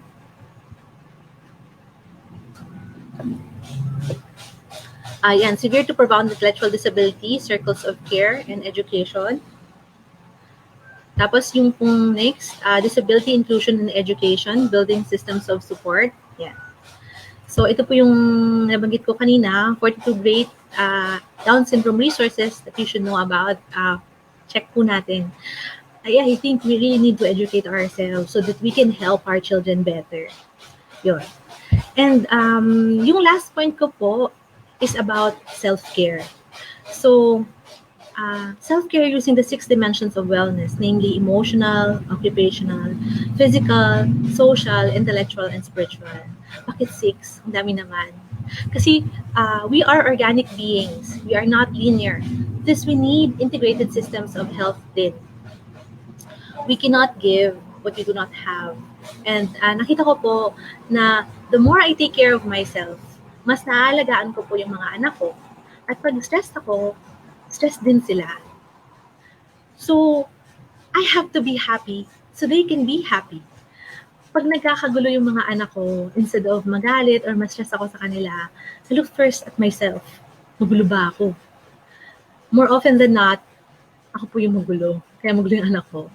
When I fix myself, regulate myself, mas natuturuan ko po yung mga anak ko mag-self-regulate din. And as we care for ourselves, we can use the same care for our children. Next slide, please.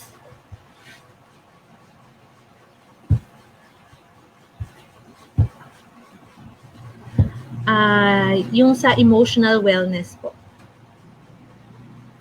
So,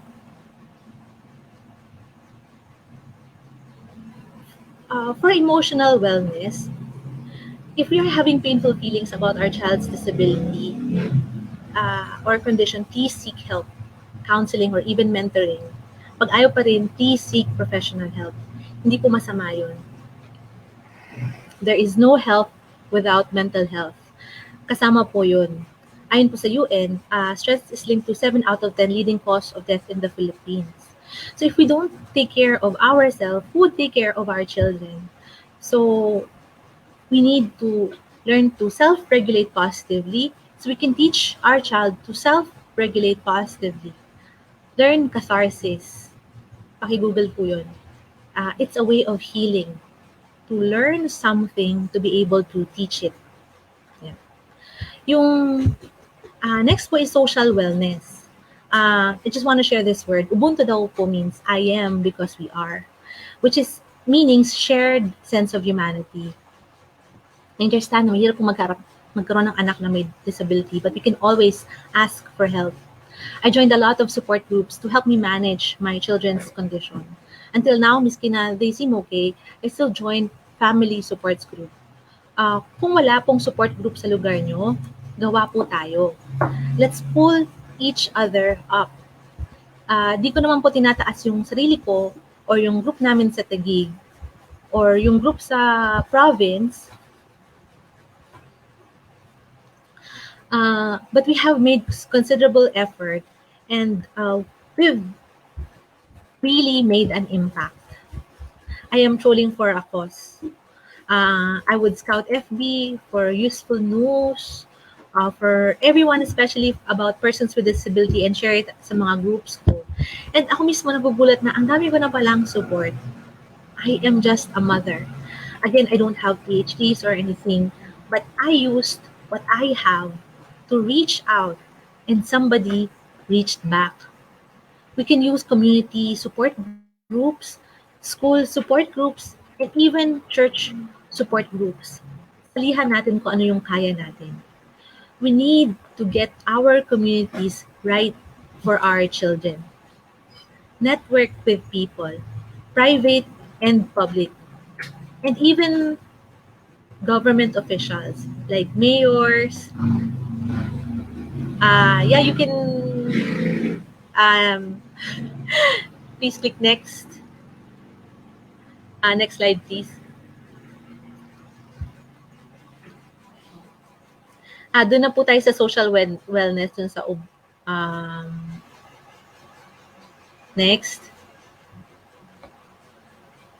Next. Yan. Thank you. Yan. So, yun po yung binanggit kong word kanina. Go back. So, yun. We can network with mayors, councilors, and PDAO. May memo po recently yung DILG about having CSOs or civil society organizations be part of the local council. Please read din po yung Mandanas ruling. Kasi tataas daw po ng 45% yung budget ng mga LGU. So we know ano ba yung services na we can expect from our community. Let's volunteer. We can share ideas about projects for persons with disabilities, children with disabilities through the annual investment plan ng barangay at bayan natin. Have our kids volunteer. In our family, we were able to catch up 3 years and 10 months of behavioral delay in 1 year. What did I do? I brought my son sa mga outreach events, seminars, and person with disability events sa Taguig. So, altruism is the best form of therapy. Tumulong kami sa kapwa, pero kami talaga yung natulungan nung nangyari. Okay. So, next is physical wellness. So, this is easy enough to understand, but I understand also na hard to do. But we really need to discipline ourselves to work at it. Yung nutrition natin, sleep, are we sleeping, mindset, lifestyle choices. How do we care for ourselves when we're sick? Do we exercise? Kasi our second brain is our gut daw po, or yung chan. What we eat affects our moods. Make sure that we eat healthy food. Being vegan or even slightly vegan is matipid. Pati bulsa natin, magiging healthy.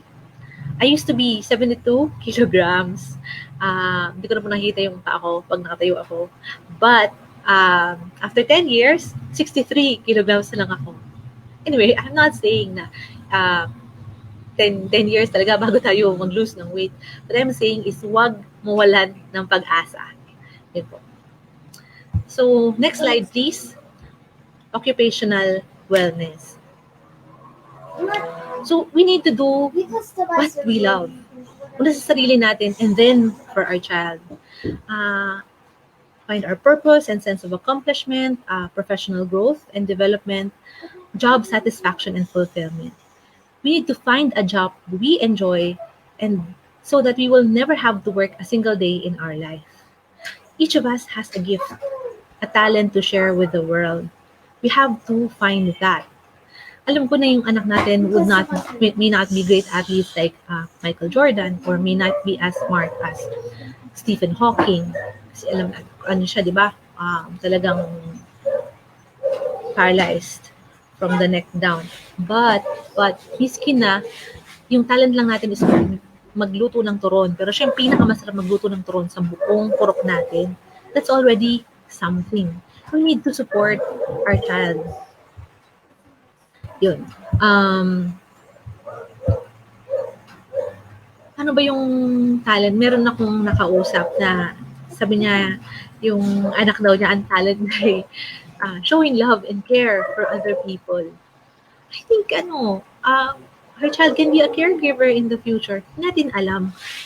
Naniniwala ako na may purpose si God sa bawat isa. At miski na may disability yung anak natin, may purpose din si God for them. So, we just need to find that. Allow our child to experience a form of success on their own. Sabi po ni John Maxwell sa Law of the Lid, 75% of successful people have successful parents, but 25% broke the mold and became successful themselves. We can choose to be the parents that makes it easier for a child to succeed. And we can choose to be the 25% that broke the mold and became successful even if we came from a limited background. So, tayo, ginalingan natin, even hindi maganda pinanggalingan natin, and we were able to raise above from what we have. And by doing that, by making that sacrifice, it will be easier for our children to find a level of success on their own. Ano man yun.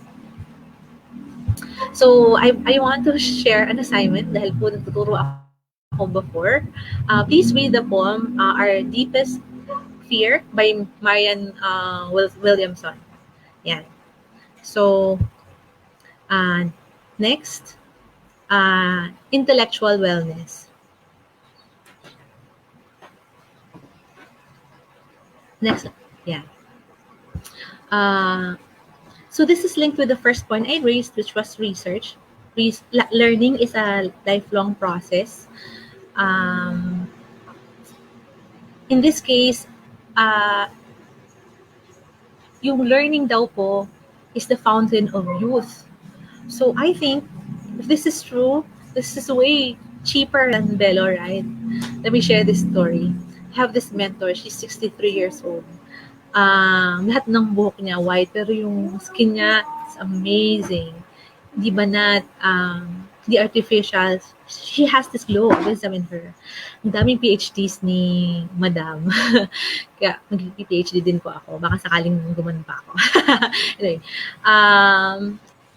but I think more than the superficial beauty, meron talagang beauty na nanggagaling sa kalooban if we have wisdom and the Holy Spirit in our lives.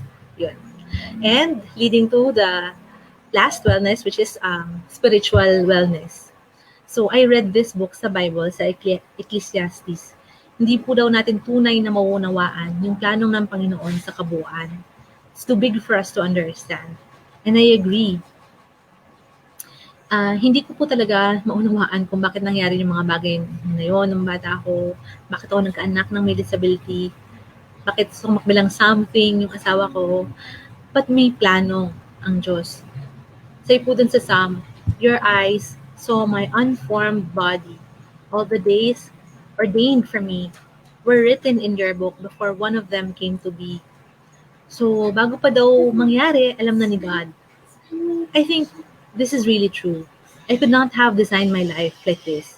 I could not have designed my children to be like that. But with disability, or without disability, they are simply amazing, and I marvel at God's doing. So John 9 verse 3, sabi po doon,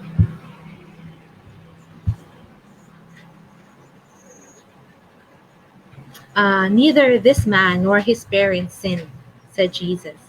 But this happened so that the works of God may be displayed in him. This is part of the story about the blind man na Jesus healed. So, hindi mo pala parusa yung anak natin. Hindi, hindi sila malas. They have that so that the works of God may be displayed in them.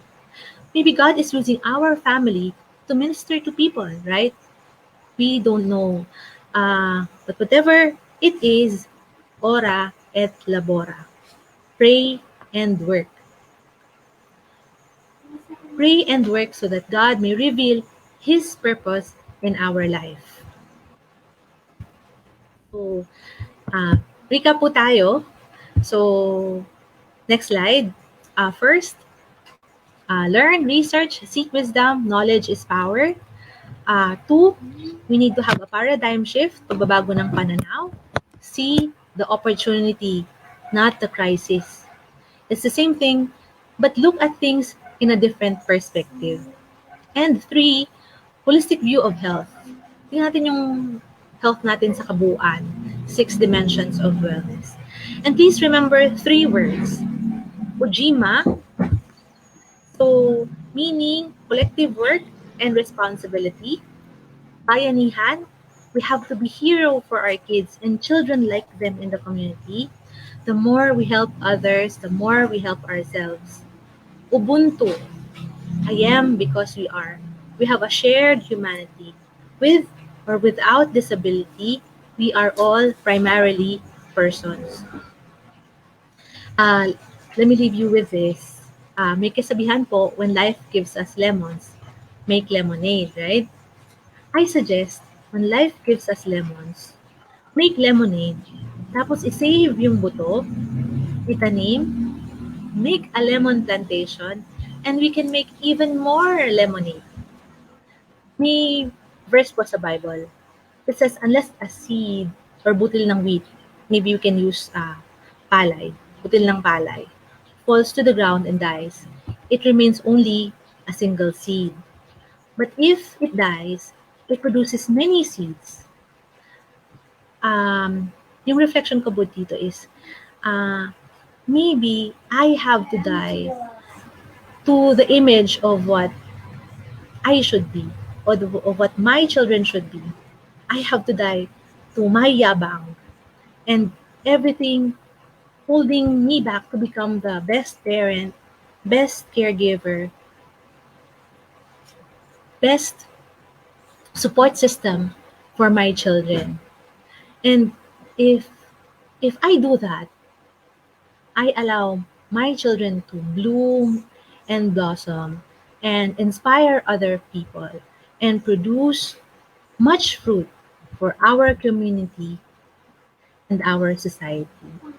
And that is the challenge I leave everyone today, that uh, we can die to the image of what our children should be, of what we should be, and we could die to our yabang and be the best parent, best caregiver, best support system for our children, so that together we can shape our community and be a strong foundation in building our nation. Thank you so much. Magandang hapon po sa inyong lahat.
Hello.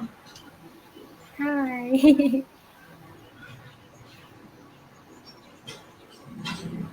So thank you so much for your talk today. Like I really appreciated what you shared with us, and I think that the Bible verses and the other books that you also mentioned would really be helpful for us to understand what's going on and like act as a guide for us to be able to help those like in our community and as well as being sensitive to them.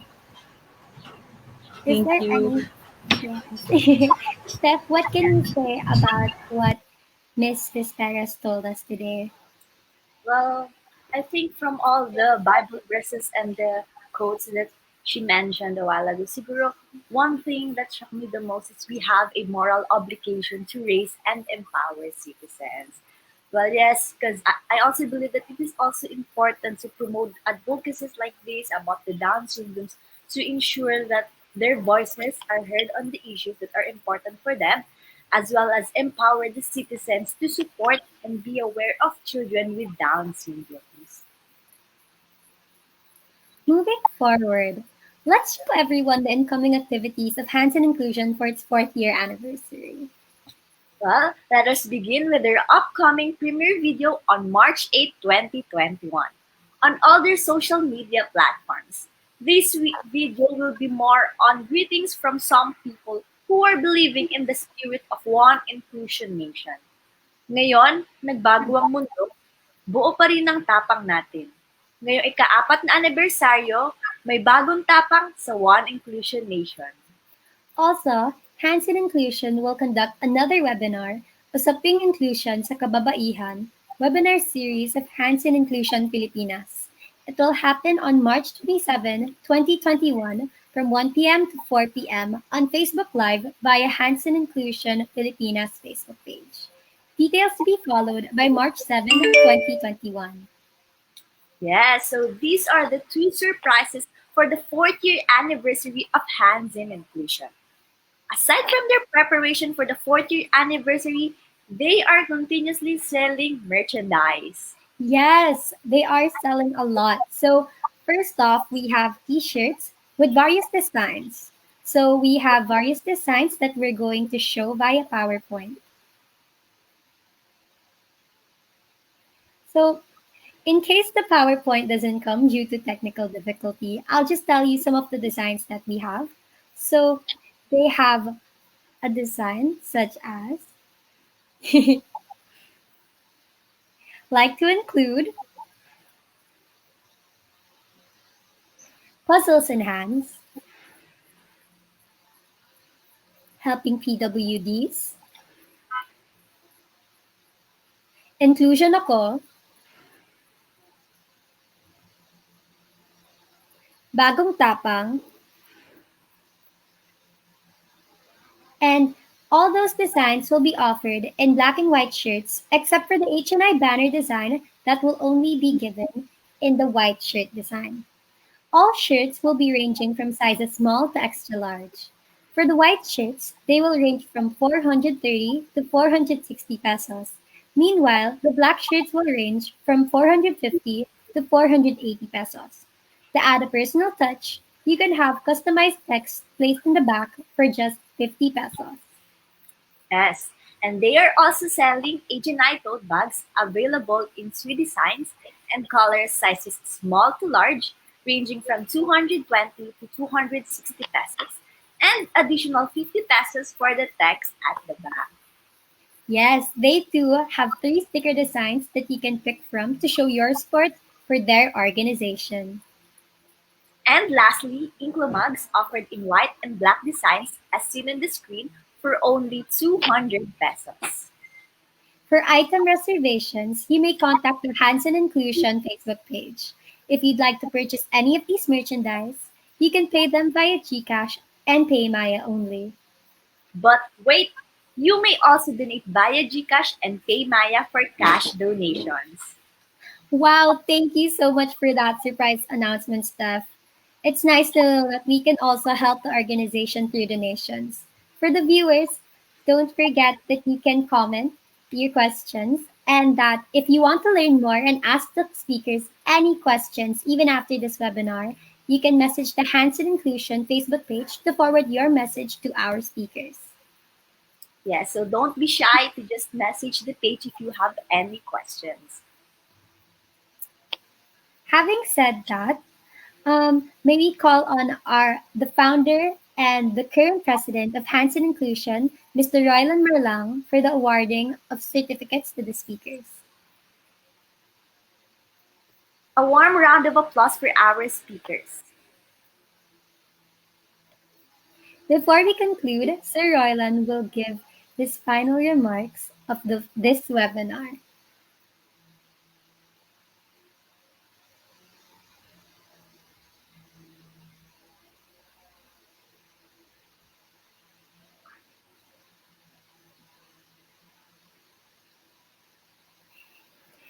So, going back to this webinar, I think I can say that we've learned a lot, don't you, Steph? Yes, based from the talks that we had earlier, siguro for me, I really learned from the second speaker, like the celebrating with the extra chromosomes, because it's pretty cool and amazing talaga for me na those letters coordinate with how they should see or take care of the children with the Down syndrome.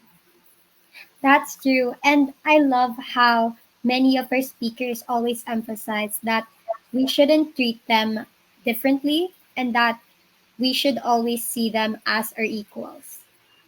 Yeah. Yes, as the last speaker mentioned earlier, that with or without, we are just the same. Like we are all same persons with or without the disability. Oh, everyone, by the way, viewers, if you guys have questions, we also have our speakers back to answer some of your questions and inquiries in regards to what they talked about today.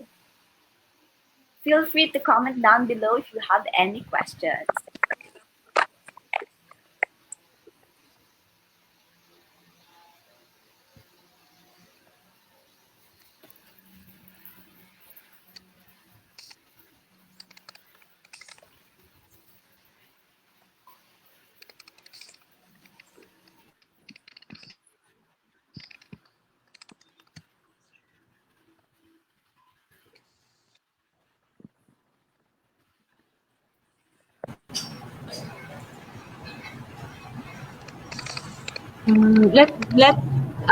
Let me plug na lang daw na din po one of the groups I have, which is the ASEAN Enabling Master Plan. Habang nag-wait ng mga questions, nakakatuwa lang po doon kasi they're advocating for four focus for the Philippines, which is education, employment, participation, and accessibility. And I believe lang na sa bawat barangay, bawat purok, bawat eskwelahan, bawat bayan, we should have that. This group that you have, this is amazing. Sana nga you can parang reach out to more people to the brand and be inspired by what you do, and parang they can have local versions of this para you can have more impact. Kasi people think na pag sinabing children with disability, pangmayaman lang yun. But actually, there are various studies na mas madaming children with disability coming from poor families. It's just that they're not properly diagnosed or they're hidden from mainstream. Siguro yung mga anak namin, we're just lucky kasi we got resources, we got them properly diagnosed, and they're able to integrate to mainstream society. But our children should not be the exception. Rather, it should be yung norm. Share ko lang.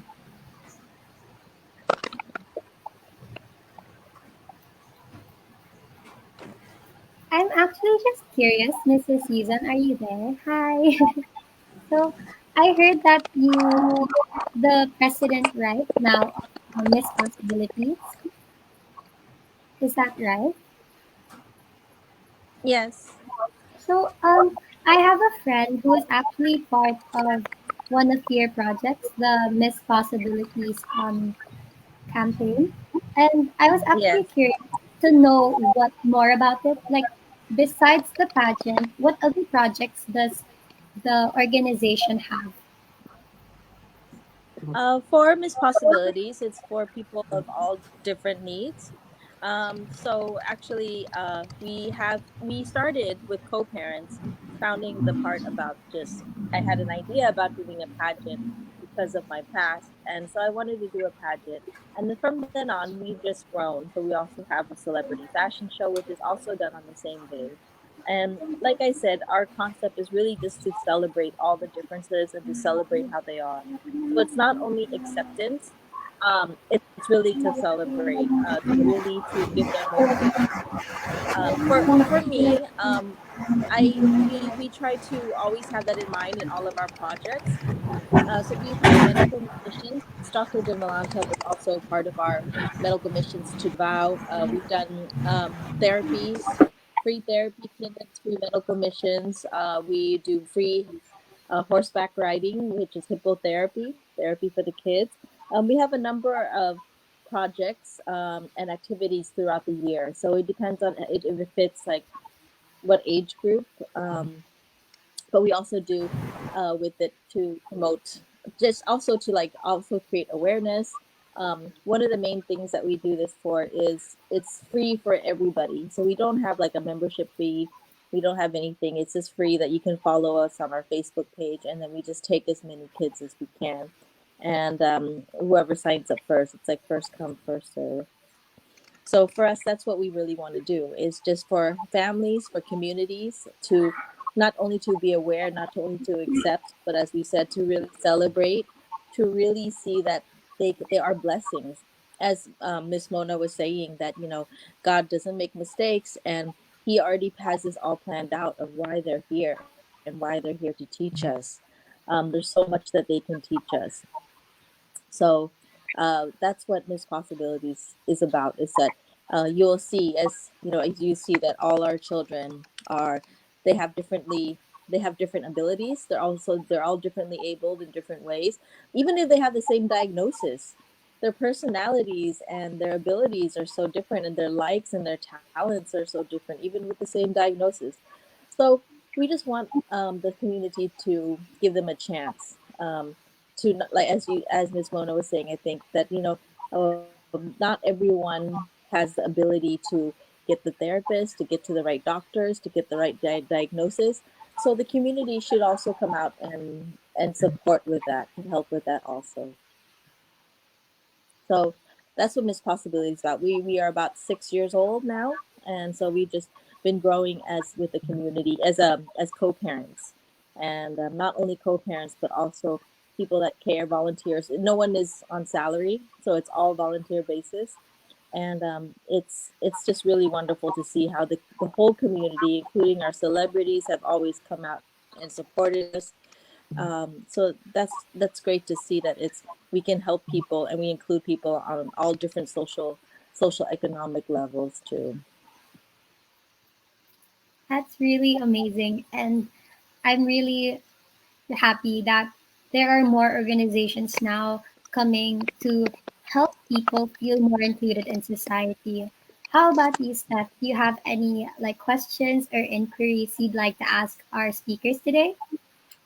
So actually, I don't have any questions, naman, based from the talk. It's just I appreciate that how they talk like they're very passionate with their advocacies and how they share their stories so that the people can be aware of their experiences also. All right. So again, for from our viewers, if you have any questions, feel free to comment down below.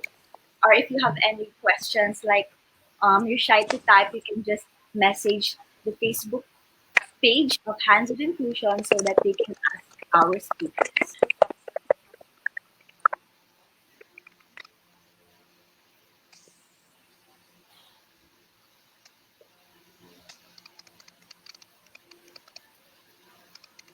Oh, I actually do. I actually received, there's actually a question right now, and the question is, what is inclusion for you?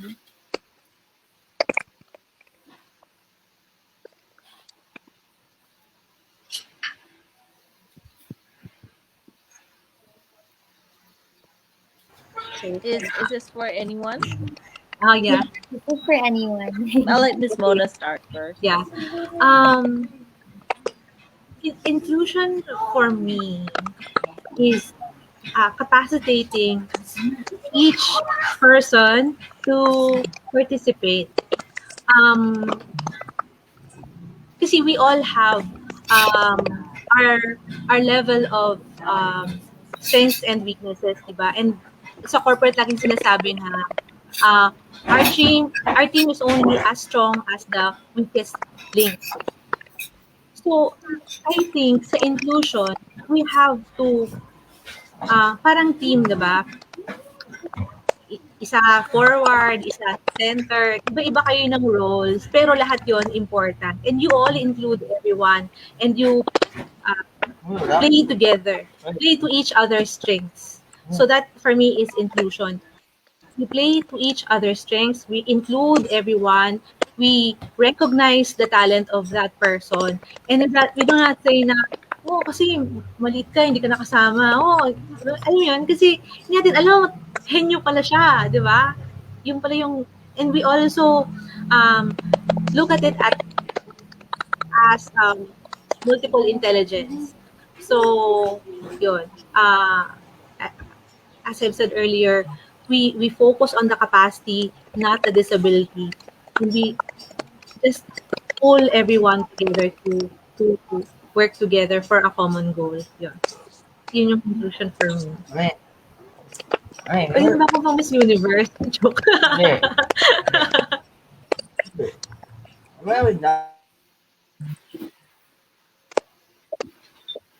So for me, inclusion is similar to what Miss Mona said, but for inclusion, sometimes we just think it's just to be included, right?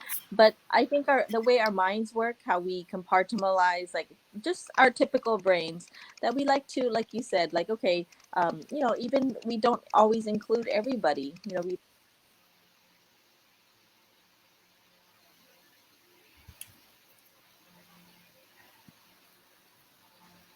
anyway, I All think right. she's experiencing some technical difficulties also. Siguro for me, as a student, inclusion for me is that regardless of um, abilities or disabilities or any healthcare needs, they have the right to be respected and appreciated as valuable members of the society. How about you, Lexi? Oh, thank you for the wonderful question. I think that similar to what our speakers have said, it's not solely about including them into things, but I think it's also helping everyone get what they need. So there's this thing I've heard about equity versus equality. Equality is giving everyone the same thing. Well, on the other hand, we have equity that focuses on giving people what they need. So more specific to make sure that everything is adjusted to their needs. And I think that inclusion includes that because I feel that if we don't have equity and give everyone what they need, it would be hard for everyone to be productive and feel needed in society. Right, right. That's correct. And also, add to that, it's about how embracing the societal ideal, right? Okay, so we have another question. So, good afternoon po. What is Down syndrome for you?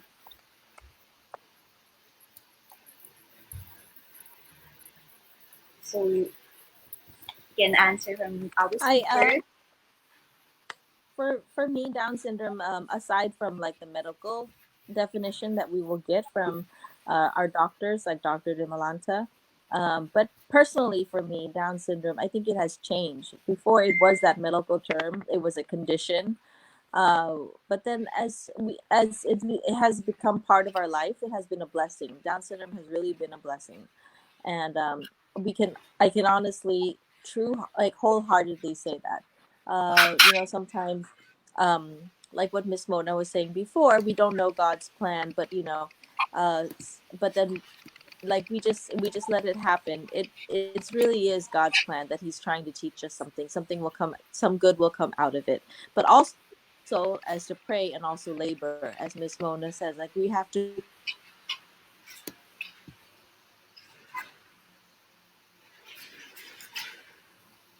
that to us by God without us working as well, and without us helping our own children as well. All right, so we also So, have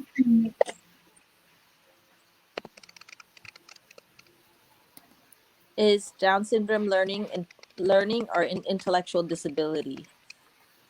It's actually both. It's also a learning disability and an intellectual disability. My definition of it is because I have a grade school student, so I know that she learns differently. I know that she learns slower, and I know that it is an intellectual disability because that's what's creating her to learn differently or to learn slower also. So I think because of her intellectual disability, her learning disability, her learning ability is affected. So it might be different for someone, as Ms. Monosin was ADHD, because they don't have intellectual disability but they don't have intellectual delays, but they might have learning disabilities or dyslexia. You don't have intellectual, but for Down syndrome, I think it's both because once you have intellectual disability, it will be harder for you to learn.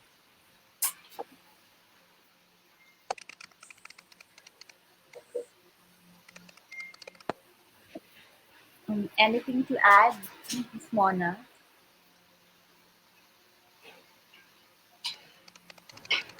I agree to what Miss Yuson said earlier, but it's it can be both for some people eh. Siguro for me lang yung question sa mind ko kasi yung work ko kasi bilang problem solver, paano kaya natin ma mako-compensate yung mga bata with intellectual disability so that we can make more uh, children with Down syndrome, like I think her name is Brianna ba? Tama ba yung naging teacher? She was able to finish college. So, I'm into training. So, kung yung Brina. isang person, di It's ba? Brina Bacchino. Brina, yeah, Brina. Di ba amazing? So, kasi kung meron ka sa isang team, di ba nakita mo yung isang person, meron siyang best practices. Yung goal mo is, as a leader, is paano mo maipapakopya yung best practices nung magaling mong staff dun sa iba. Parang ituturo mo yung ginagawa niya dun sa iba. So, I'm thinking, ano kaya yung ginawa ng parents ni Brina para ma-overcome niya yung intellectual disability niya na pwedeng gayahin ng ibang parents din with Down syndrome para ma-overcome din nila yung challenges nila. Yun. Anyway. I think magandang pag-aralan yun. Maybe si Dr. Francis can help us. yeah. If you are there any more questions from the viewers? Steph, do you I'll think? share if we're waiting for questions. I'll share with like for like what the example of Brina Maxino.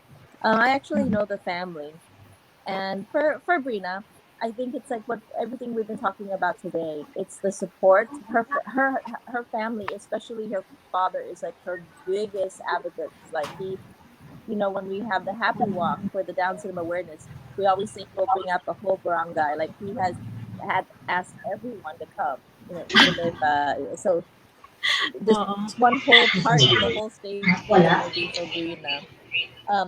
Aside for that, the schooling, he chose a smaller school. He's also given me advice. So we Pero done the same narinig ko thing. rin Like dyan. he chose a Sabi smaller ko, school. hindi siya ano. But after Tawag her yan. regular school, he said that she also studied Ah, 3 to 4 hours a day. So for me, it's like, like you said, Miss Mona, she really had to, because of the learning disability and intellectual disability, she really had to work so much harder. And that's what our kids are like.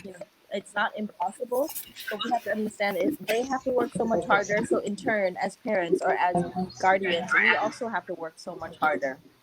If we expect more from them, so we have to also give that extra time. I have a typical child, and I have one with Down syndrome, and the typical 6 years old, and the one with Down syndrome is 8. I can easily see the big difference, especially with online school.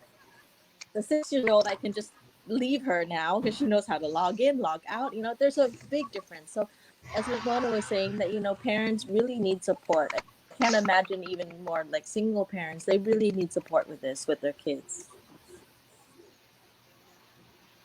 Yeah, I feel you. I so feel you there na iba yung batang may disability sa akin, then you really have to spend more time to the child that needs more support. Diba, let's just try this. Ganyan din kami with the system that we have, yung schooling natin ngayon.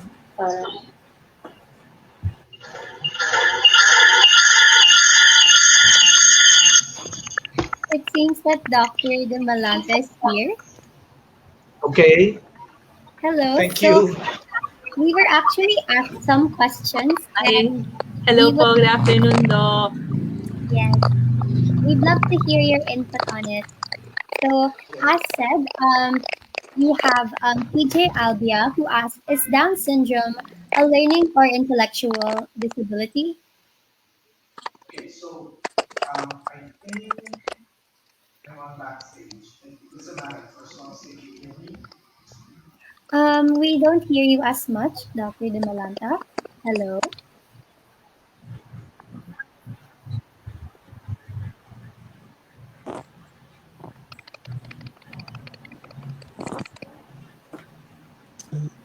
Don't see me. I'll answer anyway. So Yes. first, in the strictest sense of the word, Down syndrome is an example of an intellectual disability, which used to be called mental retardation. And as I said in my lecture earlier, we are not calling it mental retardation anymore because it is an intellectual disability. It's the like the prototype of what intellectual disability is. However, since this is a range, there's a mild, moderate, severe, and profound, and about 20% may have very mild disabilities that they can finish high school, college, pursue any degree that they want.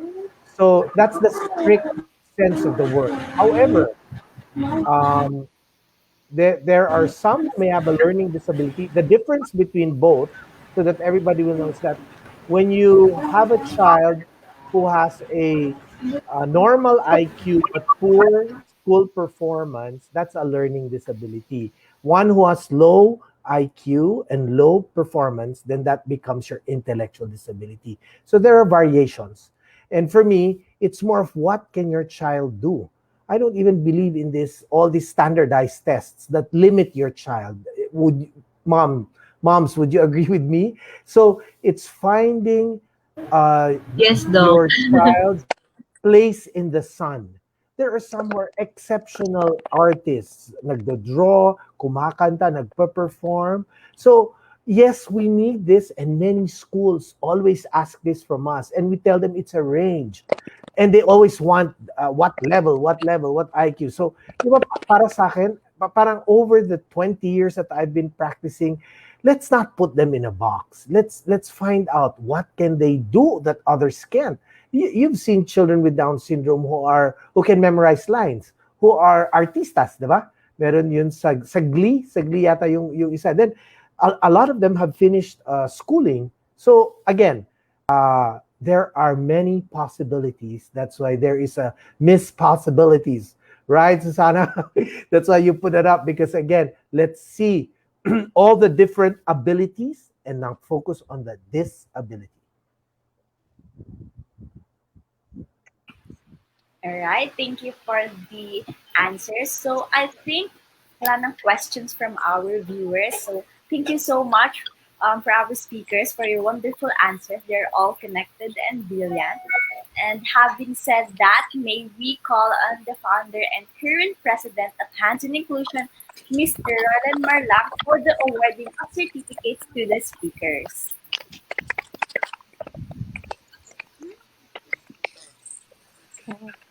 Charles up. Yeah.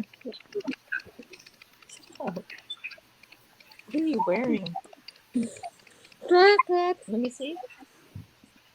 Let me see how cute you are. Show them how cute you are. What are you wearing? Sit down.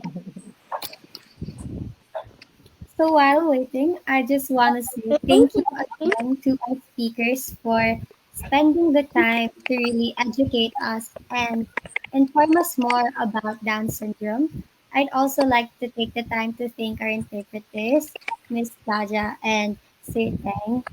I know it's kind of for really taking the time to really interpret and to make sure that everyone can understand the messages that we're trying to share today. Yes, so this webinar is very useful and informative because of it lets the people to know about their experiences and also what's the meaning of the Down.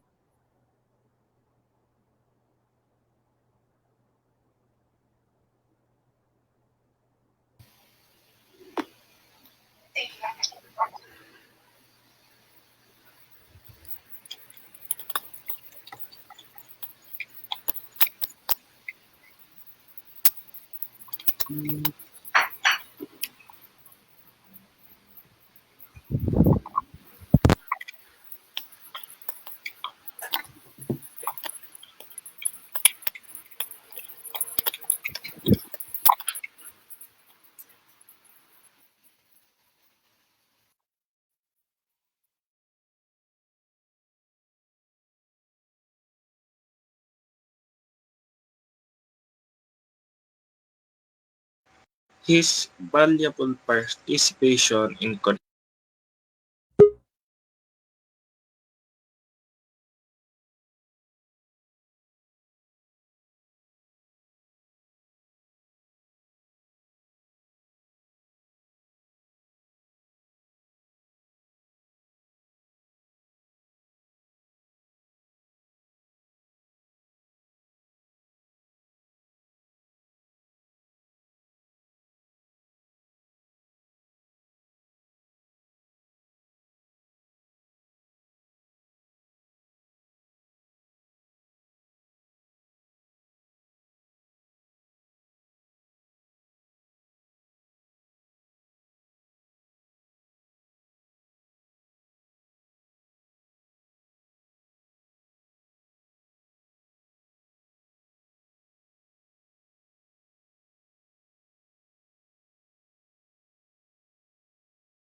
certificate of appreciation is awarded to Dr. Francis Xavier de Malanta in recognition of his valuable participation in connecting with Down syndrome and its advocates, given this 27th day of February 2021.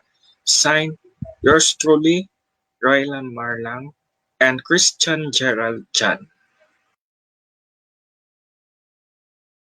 Also, certificate of appreciation is awarded.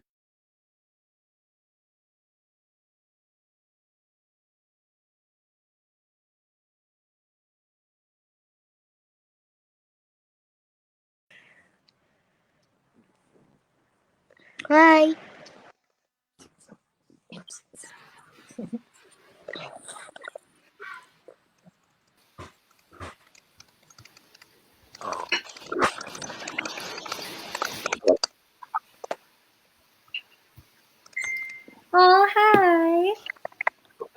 Hi. Hi. What's your name? Joey. Aw, Joey. hello, Joey. No, my name's Johanna. Listen. My name's Johanna Yuzon. Aw, you're so cute. Yeah. Hello. What do you say? Thank you. Oh, you're welcome.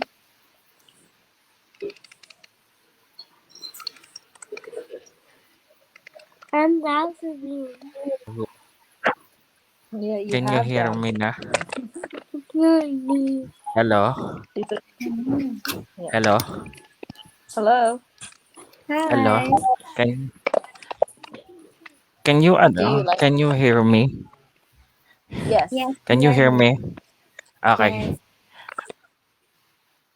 I will read na lang I will read na lang. Okay.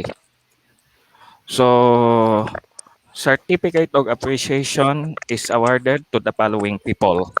So, Dr. Francis Di Malanta, Miss Susana Yuson, and Miss Mona Bisperas in recognition of their valuable participation with connecting with Down syndrome and its advocates. Given this February 27, 2021, signed by Christian Chan and yours truly. Ay, thank you. Thank you. Thank you. So, once again, I'd like to give a warm round of applause for our speakers and to my fellow co host, Steph, and as well to our interpreters and those who have made this webinar possible today. But before we conclude, I'd like to call back Sir Royland to give his final remarks to this webinar.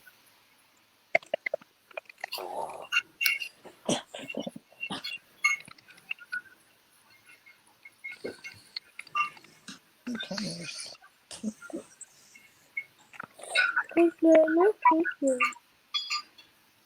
Thank you. Thank you. So, Steph, while we're Okay. waiting for Sir Royland to set up, I just want to ask you, what's your Thank favorite you. part of today, like today's webinar specifically?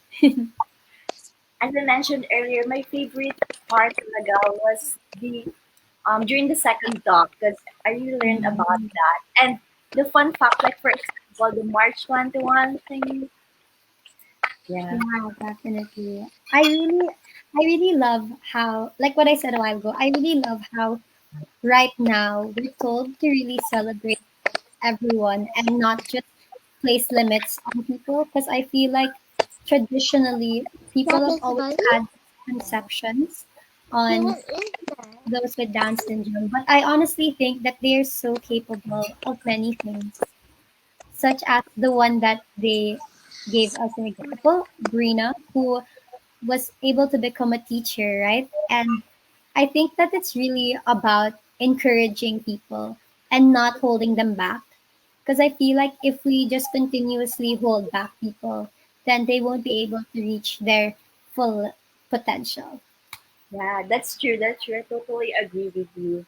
Kaya nga parang from the last speaker, di ba? She mentioned that we have a moral obligation to raise and empower the citizens. So it is also our job to give them or like this types of like the webinar for them to understand and to know better about these types of advocacy and what's Down syndrome is. Definitely. And I think that it makes me personally feel closer to the relatives that I have who also have so called different abilities or rather are differently able because I feel like now and having this webinar, I get to learn more about what they're experiencing or what they may have possibly gone through. And with that, it makes me more sensitive and makes me rather encouraged to learn how to be better for them. Yeah. Yeah. I just really think that it's nice that Hands-on Inclusion is doing, no? Yes. And not only hands-on inclusion, of course, because there are different That's organizations that promotes these types of. All right. So I think all right. we're done for the closing remarks. So let's give him a warm round of applause to hey.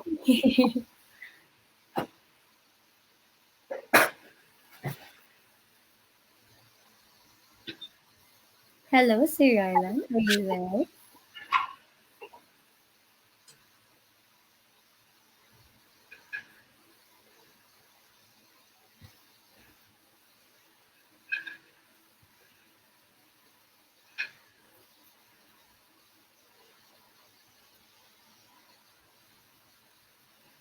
All right. So for our viewers, if you want to avail the the merchandise Christian that Chan, we said earlier, and to Down Syndrome Association of the Philippines.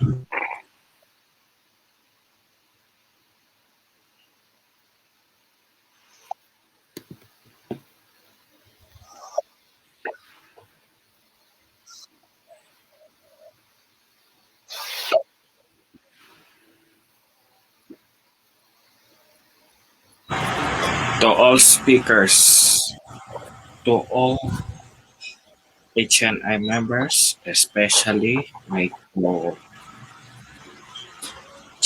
of this webinar, Mr. Christian Chan, and to Down Syndrome Association of the Philippines.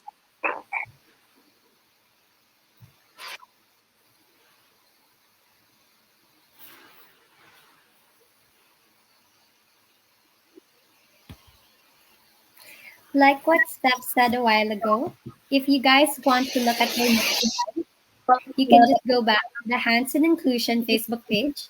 We, well, rather, they have t shirts, mugs. Steph, what else do they have? tote bags and stickers. So by just supporting them, Yeah. you can buy and or donate via GCash or PayMaya. So if you want to donate, you can just check their page for more details. And don't forget to also check out their upcoming webinar this March 21. And the details of that will be posted on March 7. Yeah, so don't forget to like the Facebook page of Hands in Inclusion. Yes. So thank you so much, Sarah Len, for your closing remarks. So anyway, so I think that's Speakers a wrap for this webinar. to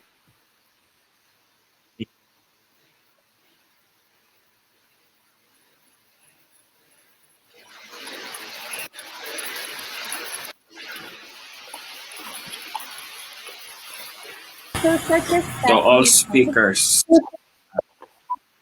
makanood man lang ng silayan. Today, sa Hot Inclusion, may to all speakers,